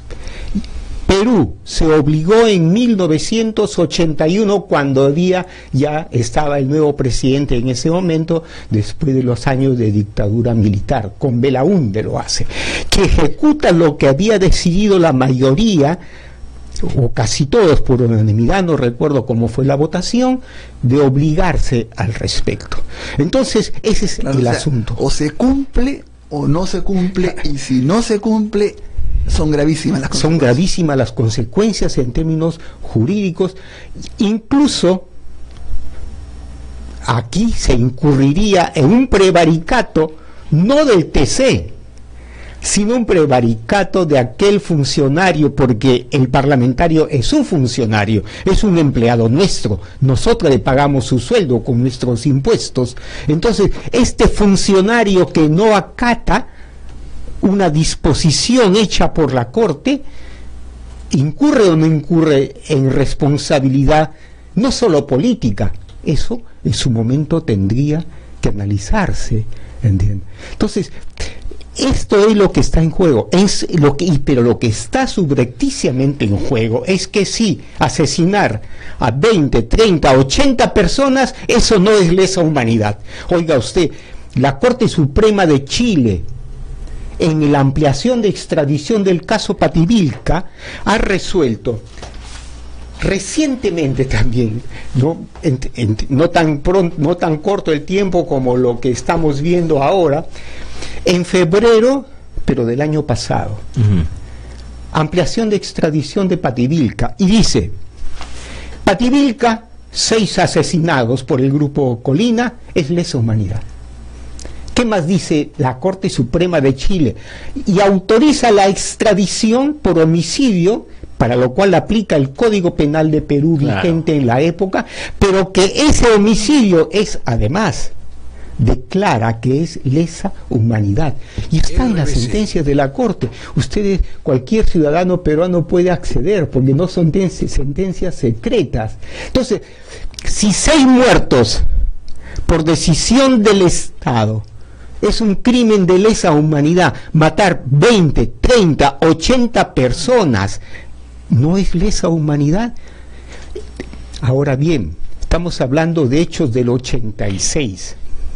Pero a nivel mundial, como bien, ¿por qué la Corte Suprema de Chile amplía la extradición y usa lesa humanidad por hechos del en este caso Pativilca, hechos del 92? Sí. ¿Por qué? Porque dice la sentencia de Chile, dice: estos ilícitos, año 92, al momento de cometerse ya eran imprescriptibles, pues esa era la regla propuesta ¿por quién? Por la costumbre internacional, vigente desde mediados del siglo pasado. Decía, hay una norma que habla de imprescriptibilidad desde mediados del siglo pasado, nos dice la Suprema de Chile, y no se equivoca, ¿entiendes? Es decir, ¿esa norma vale para el Frontón? Por supuesto que vale. ¿Que vale para Pativilca? Por supuesto que vale. ¿Quién más lo dice? La Suprema de Chile, unos viejitos también que son, no sé, decrépitos. No, el pleno, comunistas, como se dice, el pleno de la ONU, la Asamblea General, el Consejo de Seguridad de Naciones Unidas creó tribunales especiales para los crímenes de Camboya por lesa humanidad. Señores, ¿de qué año son los crímenes de Camboya? El genocidio de Pol Pot, de los años 70, antes del Frontón, y le impone una calificación de lesa humanidad en base a la costumbre internacional, como dice la Suprema de Chile correctamente, y lo dijo en su momento la Corte Suprema de Perú respecto de la sentencia al ex presidente hoy indultado, que dijo Barrios Altos y La Cantuta constituyen crímenes de lesa humanidad. Lesa humanidad. Entonces, y eso lo dijo 2009, ¿no es cierto? O 2007, no recuerdo. 2007 es la primera 2007, la 9 la de la segunda instancia. Ok, entonces la Suprema de Perú está haciendo lo mismo que la Suprema de Chile, y yo puedo citarles, y no quiero abusar del tiempo, lo que la Suprema de Argentina ha resuelto, exactamente lo mismo, lo que el Supremo de España antes ha resuelto, lo mismo que la Suprema de Chile. Existe una norma jurídica internacional consuetudinaria, no de un tratado, porque el tratado que crea la Corte Penal Internacional es del 98 y entra en vigor en el siglo XXI, que crea la Corte Penal Internacional. Ese es un tratado. Entonces, yo entiendo que quieran hacer su trabajo los abogados de la parte contraria y que quieran negar, pero quieren tapar el sol con un dedo, quieren decir lesa humanidad, 60, 80 personas muertas. Eso no se aplica para el Frontón, pero sí se aplicaría para Pativilca por 6 muertos. Sí. Sí, pues. Bueno, estamos conversando con el doctor José Burneo sobre los temas vinculados a la Corte Interamericana. Glatzer, tienes... Sí, pues, debí saludar antes, doctor Burneo, gusto de tenerlo aquí en el programa. Glatzer, gracias por haber venido a conversar con nosotros. Y también el otro, pero quería llegar en el razonamiento y la explicación tan útil que usted nos ha hecho en torno al caso concreto sobre las consecuencias de no acatar que el Congreso de la República, digamos, esta aclaración, y la aclaración que tan puede cambiar, digamos, el fondo de lo que ha dicho ya la Corte Interamericana. Y lo otro sobre lo cual me gustaría que nos pueda también ilustrar a nuestros oyentes es sobre la composición de la Corte Interamericana, porque claro, el argumento que ellos quieren sostener, y de hecho, digamos, lo vienen diciendo a través de los medios, es que este es un grupo de gente que es elegida casi como a dedo y que tienen una ideología para fastidiar a los países que no piensan como ellos. Sobre esas dos cosas que nos diría esta mañana. Sí, en lo referente a el contenido de una aclaración, es como exactamente el nombre le dice, vamos a aclarar, no vamos a modificar la resolución, porque ya la resolución se expidió, como dije yo antes, en este caso ha sido hace menos de 2 semanas, ¿no? Entonces, para la Corte Interamericana el asunto está concluido en ese aspecto. Resolverá naturalmente el pedido de aclaración, pero lo que va a decir, archívese aquí y en cualquier parte del mundo, es archivar, pues, sacarlo de la mesa y usted no insista usted sobre eso, claro. ¿Entiende? Y es algo muy serio, como les digo, lo que está pasando ahí. ¿Quién elige a los jueces de la Corte? Los eligen los estados, partes en la Convención Americana. Es decir, a veces se usa el estado que firmó, no. La expresión correcta es Estado parte. Firmar puede firmar cualquier Estado un tratado y después no obligarse exactamente. Bien, el Perú es Estado parte en la Convención Americana y con él hay alrededor de 25 estados a nivel interamericano que eligen a estos jueces, ¿no? Entonces es un foro judicial elegido por los estados, no por las ONGs, no por los loquitos que por ahí están insistiendo en algo. Oiga, son loquitos también los de la Corte Suprema de Chile, que hablan de lesa humanidad en este caso, son loquitos también la Corte Suprema de Argentina, que anuló el indulto que se había decretado al respecto en Argentina, porque no se indulta sobre lo que es lesa humanidad, y los crímenes de Argentina son 76-82, ¿no? Con la dictadura militares que hubo en esos años. Entonces, seamos razonables y nos toca jugar un papel de docencia, y aquí la ciudadanía tiene que estar alerta, la ciudadanía tiene que estar dispuesta a defender lo elemental, que es que todos somos iguales ante la ley. Claro. Ahora, no solamente ha sido el Congreso, sino que también el gobierno, el Ejecutivo está incumpliendo, porque ha hecho suyo, ha aceptado presentar el recurso de aclaración, o sea que es doblemente grave. El Congreso y el gobierno no están cumpliendo. Así es. Yo creo que el gobierno está equivocado en este aspecto. Tendrá muchos aciertos, no es el caso de aquí hacer un balance, pero en este aspecto va mal, ¿no? Porque es un pésimo ejemplo en relación a lo que son las obligaciones, al cumplimiento de las obligaciones y al buen nombre del Estado peruano.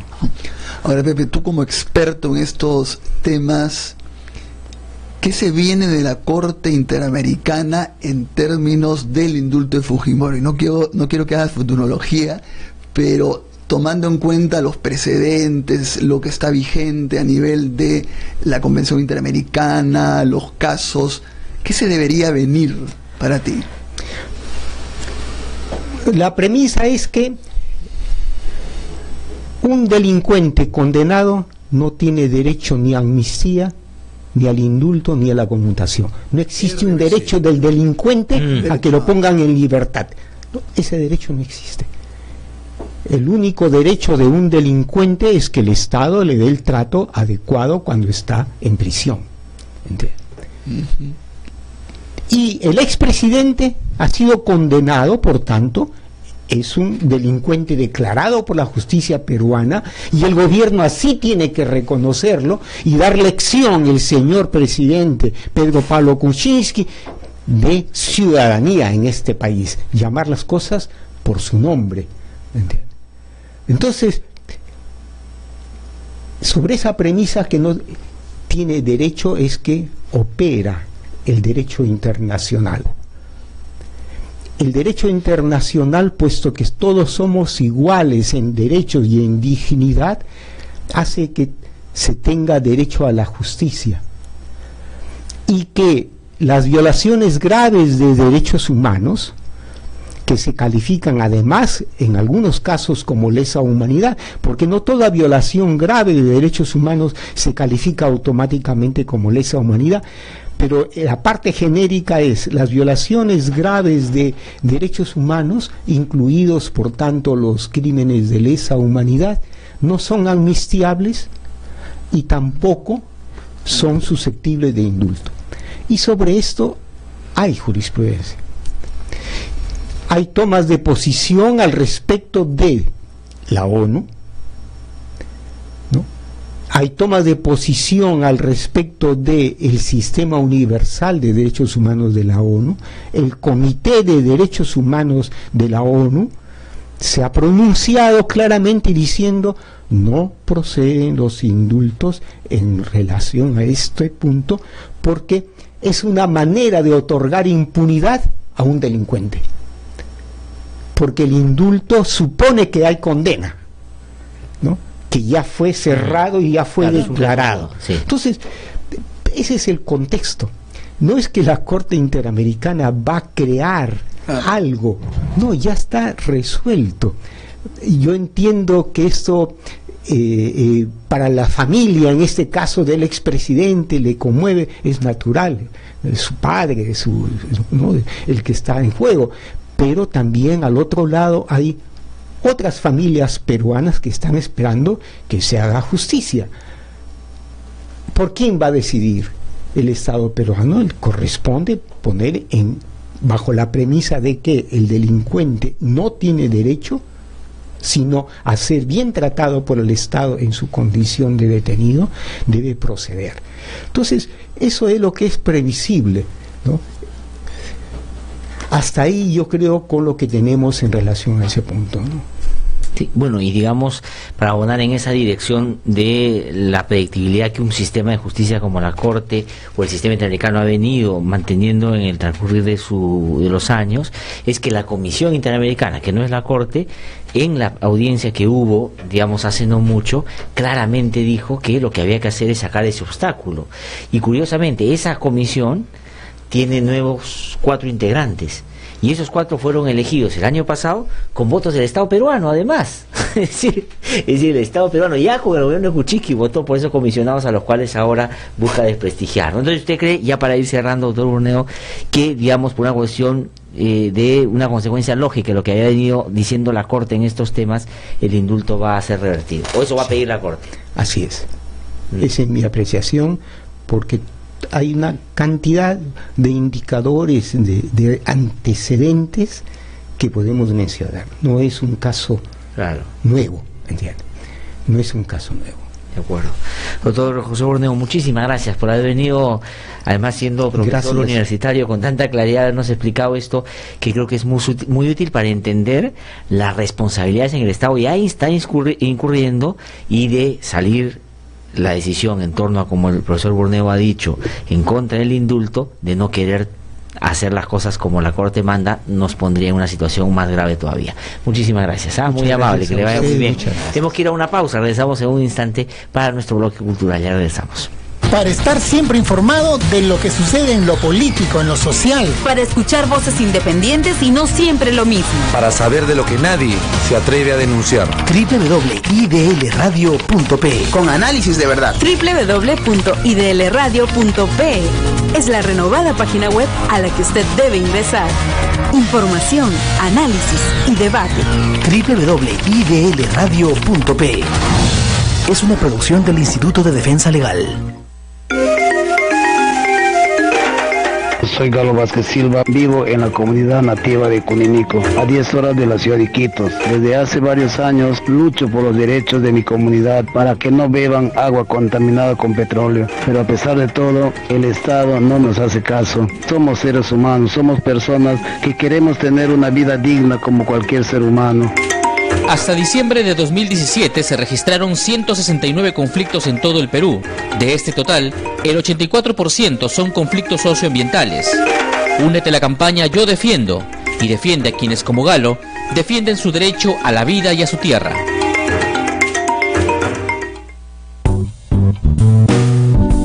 Bloque cultural. En No Hay Derecho.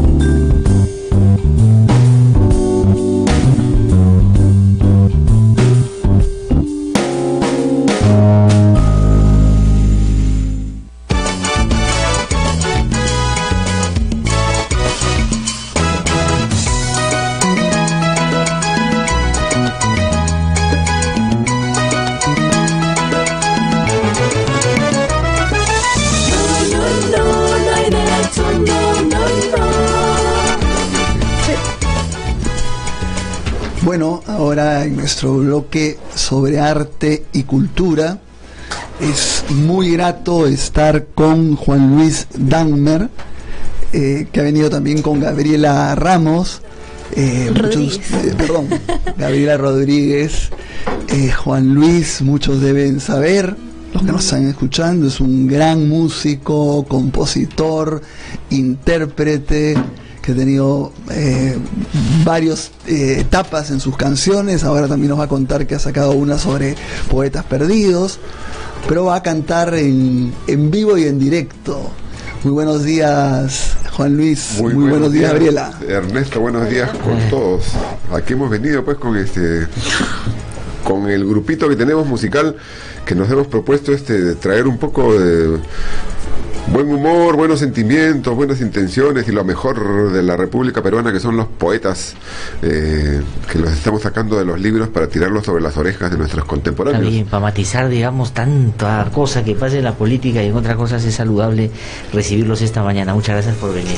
A ver, cuéntanos un poco de la obra de los poetas perdidos. ¿Sí? Es los poetas sueltos. Perdón, poetas sueltos. Porque han salido ahí los poetas estaban un poco arrinconados en las bibliotecas, en los libros, en las universidades, ahí en el discurso oficial académico de la nación, pero creo que ese mundo, y sobre todo los grandes poetas del Perú, deberían ser más conocidos, así como eso no da plata, entonces todo lo que no da plata está perdido en el Perú.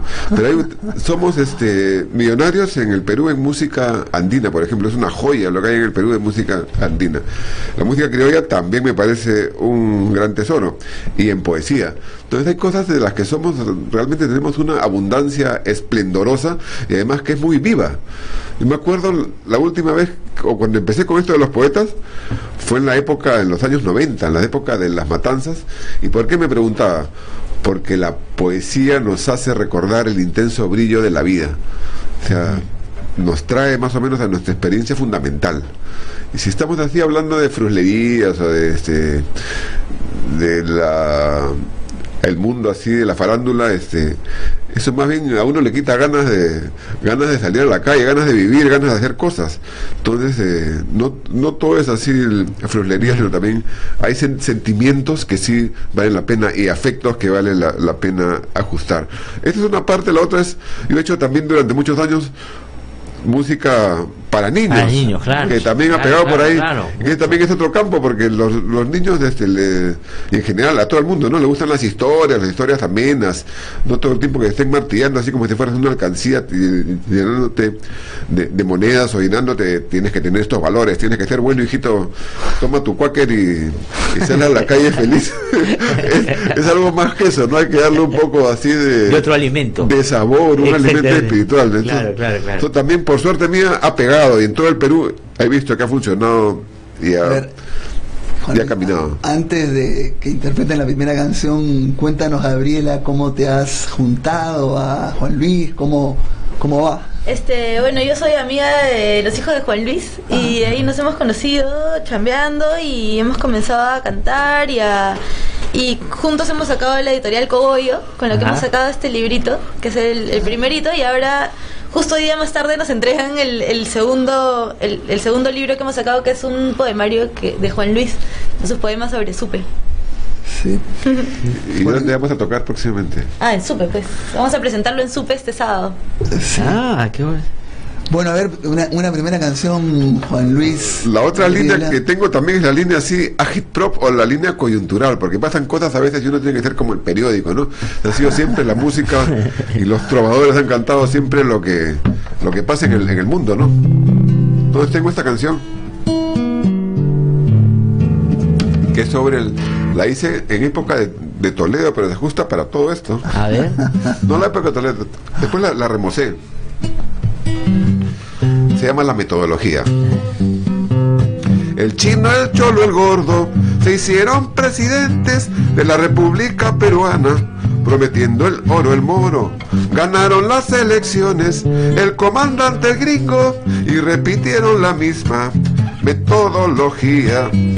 Una carretera con comisión, un hospital con comisión, un aeropuerto con comisión, un colegio con comisión, una casa en la playa con comisión, un avión de guerra con comisión, un gasoducto, una cuenta offshore. No lo inventamos nosotros, ya estaba ahí. Lo aprendimos de antes, ya estaba ahí. Qué bonito es llegar al gobierno con metodología. Qué bueno. Realmente se aplica a todo. Se aplica a todo. Sí. Es una parte de la historia del Perú. Es ya para recordarnos el día de hoy, ¿no? Pero la poesía es más inmortal, ¿no? Entra así en banalidades, que es lo que vamos a hacer ahora con Gabriela. Claro, que este librito es, digamos, poesía de, digamos, escritores como González Estrada, como Valdelomar, es decir, Vallejo, Eguren, sí, claro. y todos, o sea, y varios poemas suyos musicalizados. Sí. De acuerdo. Vamos a escuchar eso. A ver, vamos a darle... ¿Qué cosa vamos a escuchar? A ver, César Vallejo, pues Vallejo, la dificultad de escribir y ese sentimiento que todos tenemos a veces de que nos sentimos unos verdaderos animales. Dice así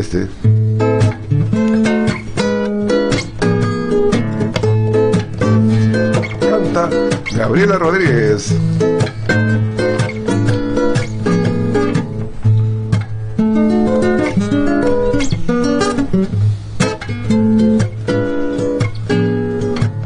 Quiero escribir, pero me sale espuma.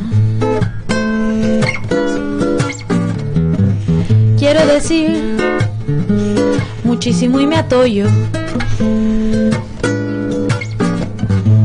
No hay cifra hablada que no sea suma. No hay pirámide escrita sin cogollo. Quiero escribir, pero me siento puma. Quiero laurearme, pero me encebollo. No hay tos hablada que no llegue a bruma. No hay Dios ni hijo de Dios sin desarrollo. Vámonos pues por eso a comer hierba, carne de llanto, fruta de gemido, nuestra alma melancólica en conserva. Vámonos, vámonos, estoy herido, vámonos a beber lo ya bebido. Vámonos, cuervo, a fecundar tu cuerva.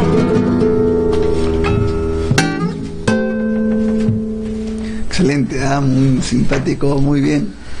Bueno, Juan Luis, estamos conversando con Juan Luis y con Gabriela sobre una gran trayectoria musical. Juan Luis, yo te comentaba, creo que por Facebook, que además te he visto mucho tiempo con el mismo ánimo, la misma, ¿no? O sea, tratando de levantar a la gente, además como positivo, pero a la vez muy crítico de las cosas, ¿no? Esa es un poco la definición, la percepción que yo he tenido de ti.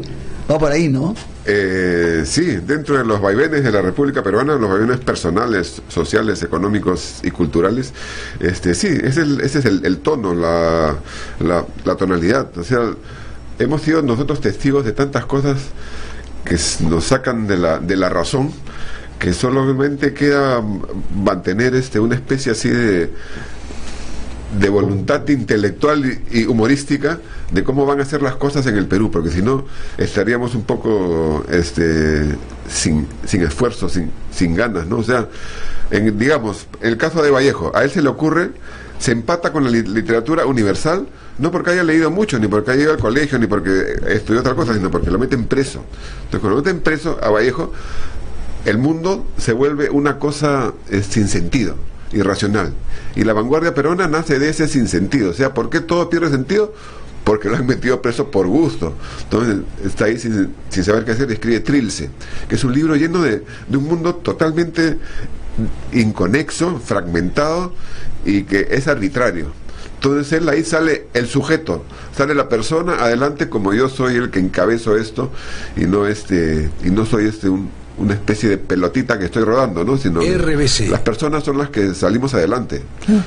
Y en tu caso, Gabriela, ¿cómo ha sido vincularte con los poetas peruanos? ¿Cómo accediste a ellos? ¿Cómo...?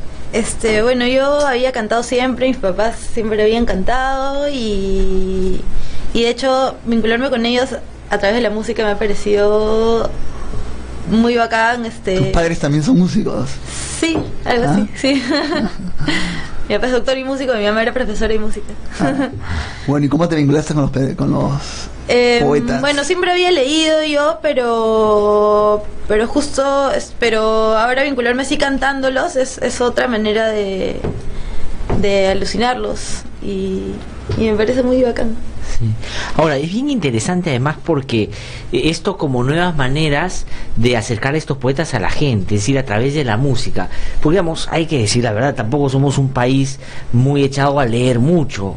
Entonces, esta es una manera de aproximarte a poetas, digamos, que a veces son mucho más densos en otras cosas y que uno o los lee porque en el colegio te dicen que lo tienes que leer, pero no logras conocerlos, ¿no? Escucharlos así también o cantarlos así es mucho más cotidiano. Claro, entonces la gente dice, oye, mira, por ejemplo, uno escucha eso que ustedes acaban de cantar y dice que ese Vallejo, no sé, claro, lo sientes Vallejo por pero escucharlo así te puede llevar a interesar a empezar a leer Vallejo, por ejemplo, ¿no? Claro. No sé si hay otra que nos pueden, digamos, del libro Los Poetas Sueltos, que acaban de publicar. Bueno, no estuvo tan mal cuando yo dije los poetas perdidos, ¿no? Porque están perdidos. Claro. Lo estamos recuperando acá.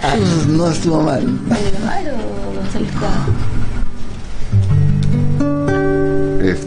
Valdelomar. A ver, el poeta también provinciano del Perú, el que todos lo aprendimos de memoria en el colegio y después lo olvidamos, pero que es Abraham Valdelomar. Él escribe esto acordándose en una época en que la poesía del Perú estaba llena así de descripción de cóndores, virreyes, cisnes, chocanos, coronas. Él escribe de su papá, su mamá, su casa, su gallo, su pueblo, y escribe acerca del pueblo de Pisco en esta canción que le hemos hecho vals.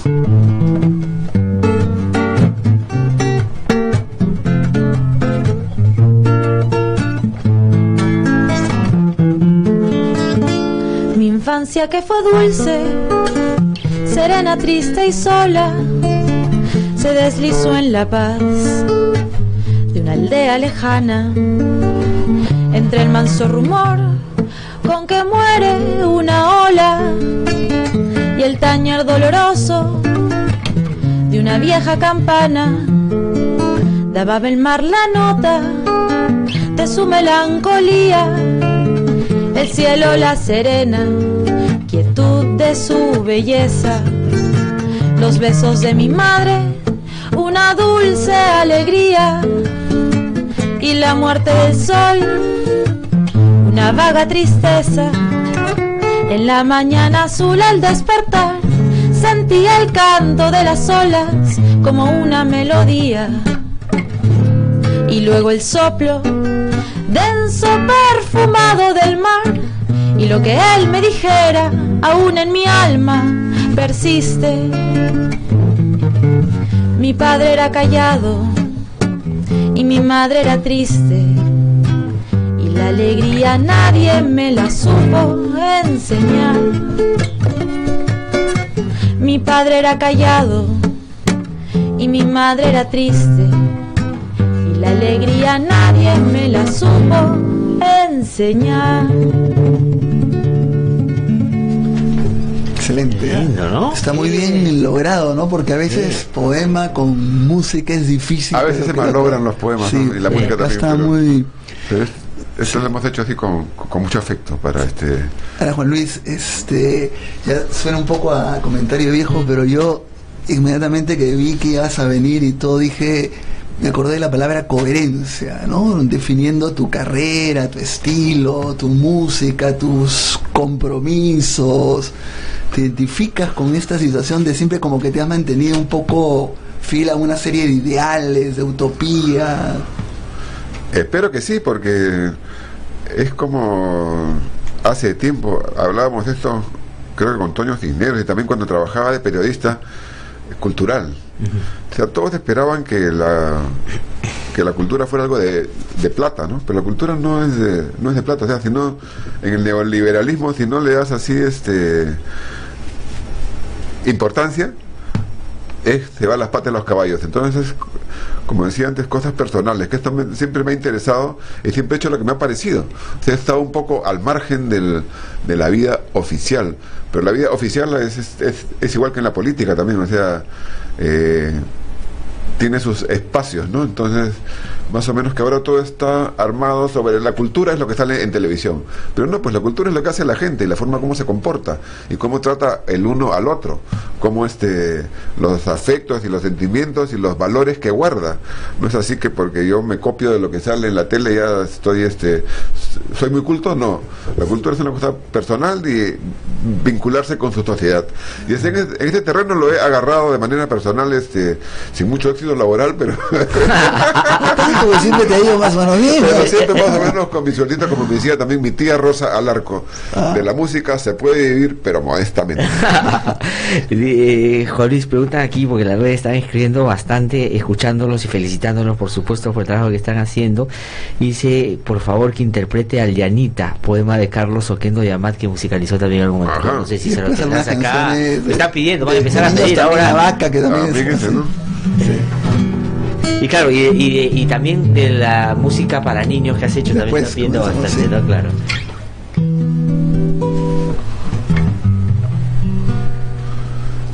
No tienes el caso, ¿no? Empieza, ¿no? Aldeanita de seda, ataré mi corazón como una cinta tus trenzas, como una cinta tus trenzas. Aldeanita de seda, ataré mi corazón como una cinta tus trenzas, como una cinta tus trenzas. Porque en una mañanita de cartón a ese bueno aventurero de emoción le diste el vaso de agua de tu cuerpo y los 2 reales de tus ojos nuevos. Porque en una mañanita de cartón a este bueno aventurero de emoción le diste el vaso de agua de tu cuerpo y los 2 reales de tus ojos nuevos. Carlos Oquendo Yamat, sí, y su lindo poema. Y Gabriela, supongo que te vas a dedicar también totalmente a la música. Yo me dedico a varias cosas, en verdad. Me estoy dedicando ahorita a la música, juventud, a la editorial, cocino también en casas, hago mermeladas, hago postres, hago brownies, hago varias cosas. Difusión. Sí. Bueno, la juventud es así en el sentido de que ahora hacen un montón de cosas, ¿no? Además, justamente también por tratar de salirme, de no trabajar, o sea, de ser mi propia jefa, de no trabajar en una empresa o en un restaurante o en un, ¿no? O sea, nos hemos inventado la editorial, estuvimos contando lo que nos da un poco la gana, cocino las mermeladas que se me han ocurrido a mí y así soy mi propia jefa y no dependo de nadie, ¿no? Una especie de millennial caviar. Su madre. Ya. No. Bueno, a ver, una canción que también han dejado, todavía se cantan, son una maravilla, canción para niños. A ver, pues ahí hemos estado cantando también para Rodrigo Lajo, que salió de viaje, la canción Mono Machín. Porque él la había aprendido de niño. Sí, pues. Y su hija también la canta. Y su mamá también la canta. La cantan todos.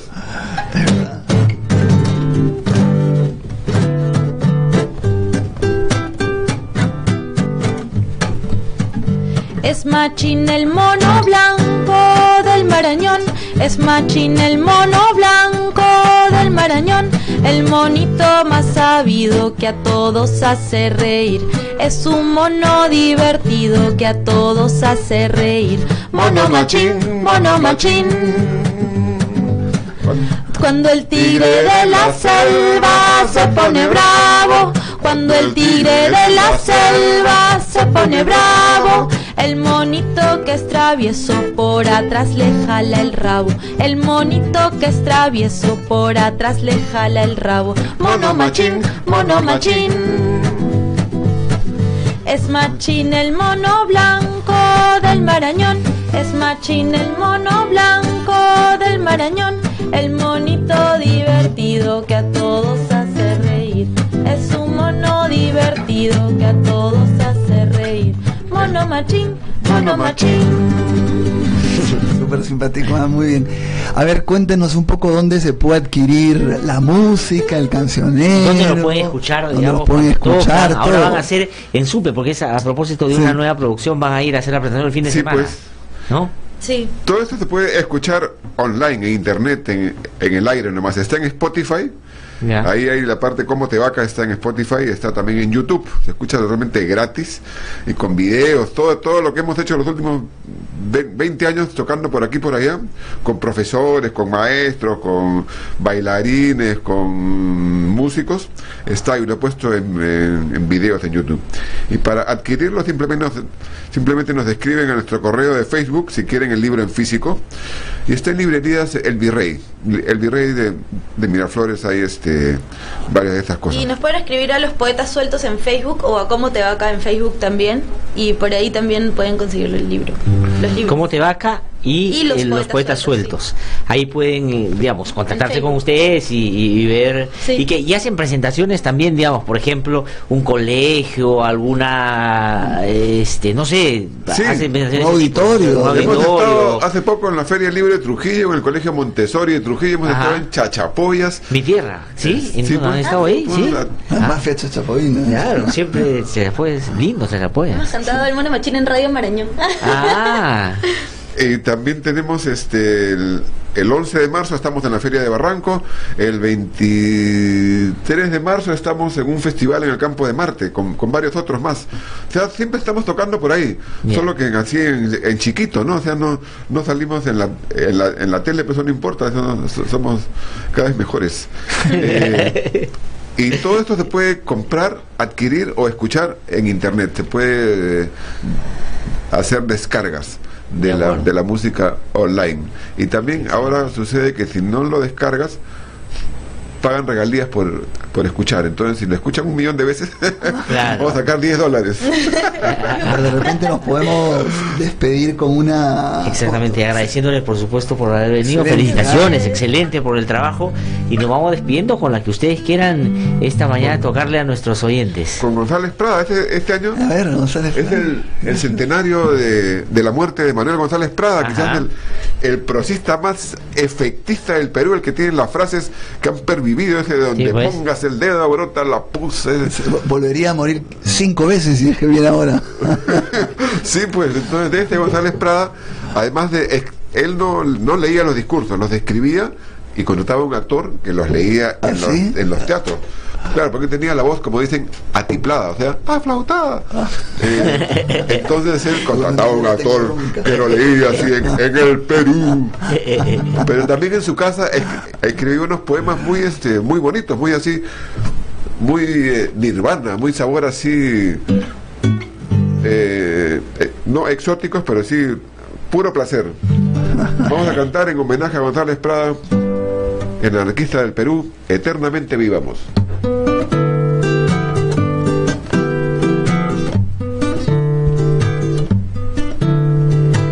Eternamente vivamos como vivimos ahora, con las almas confundidas en un éxtasis de gloria.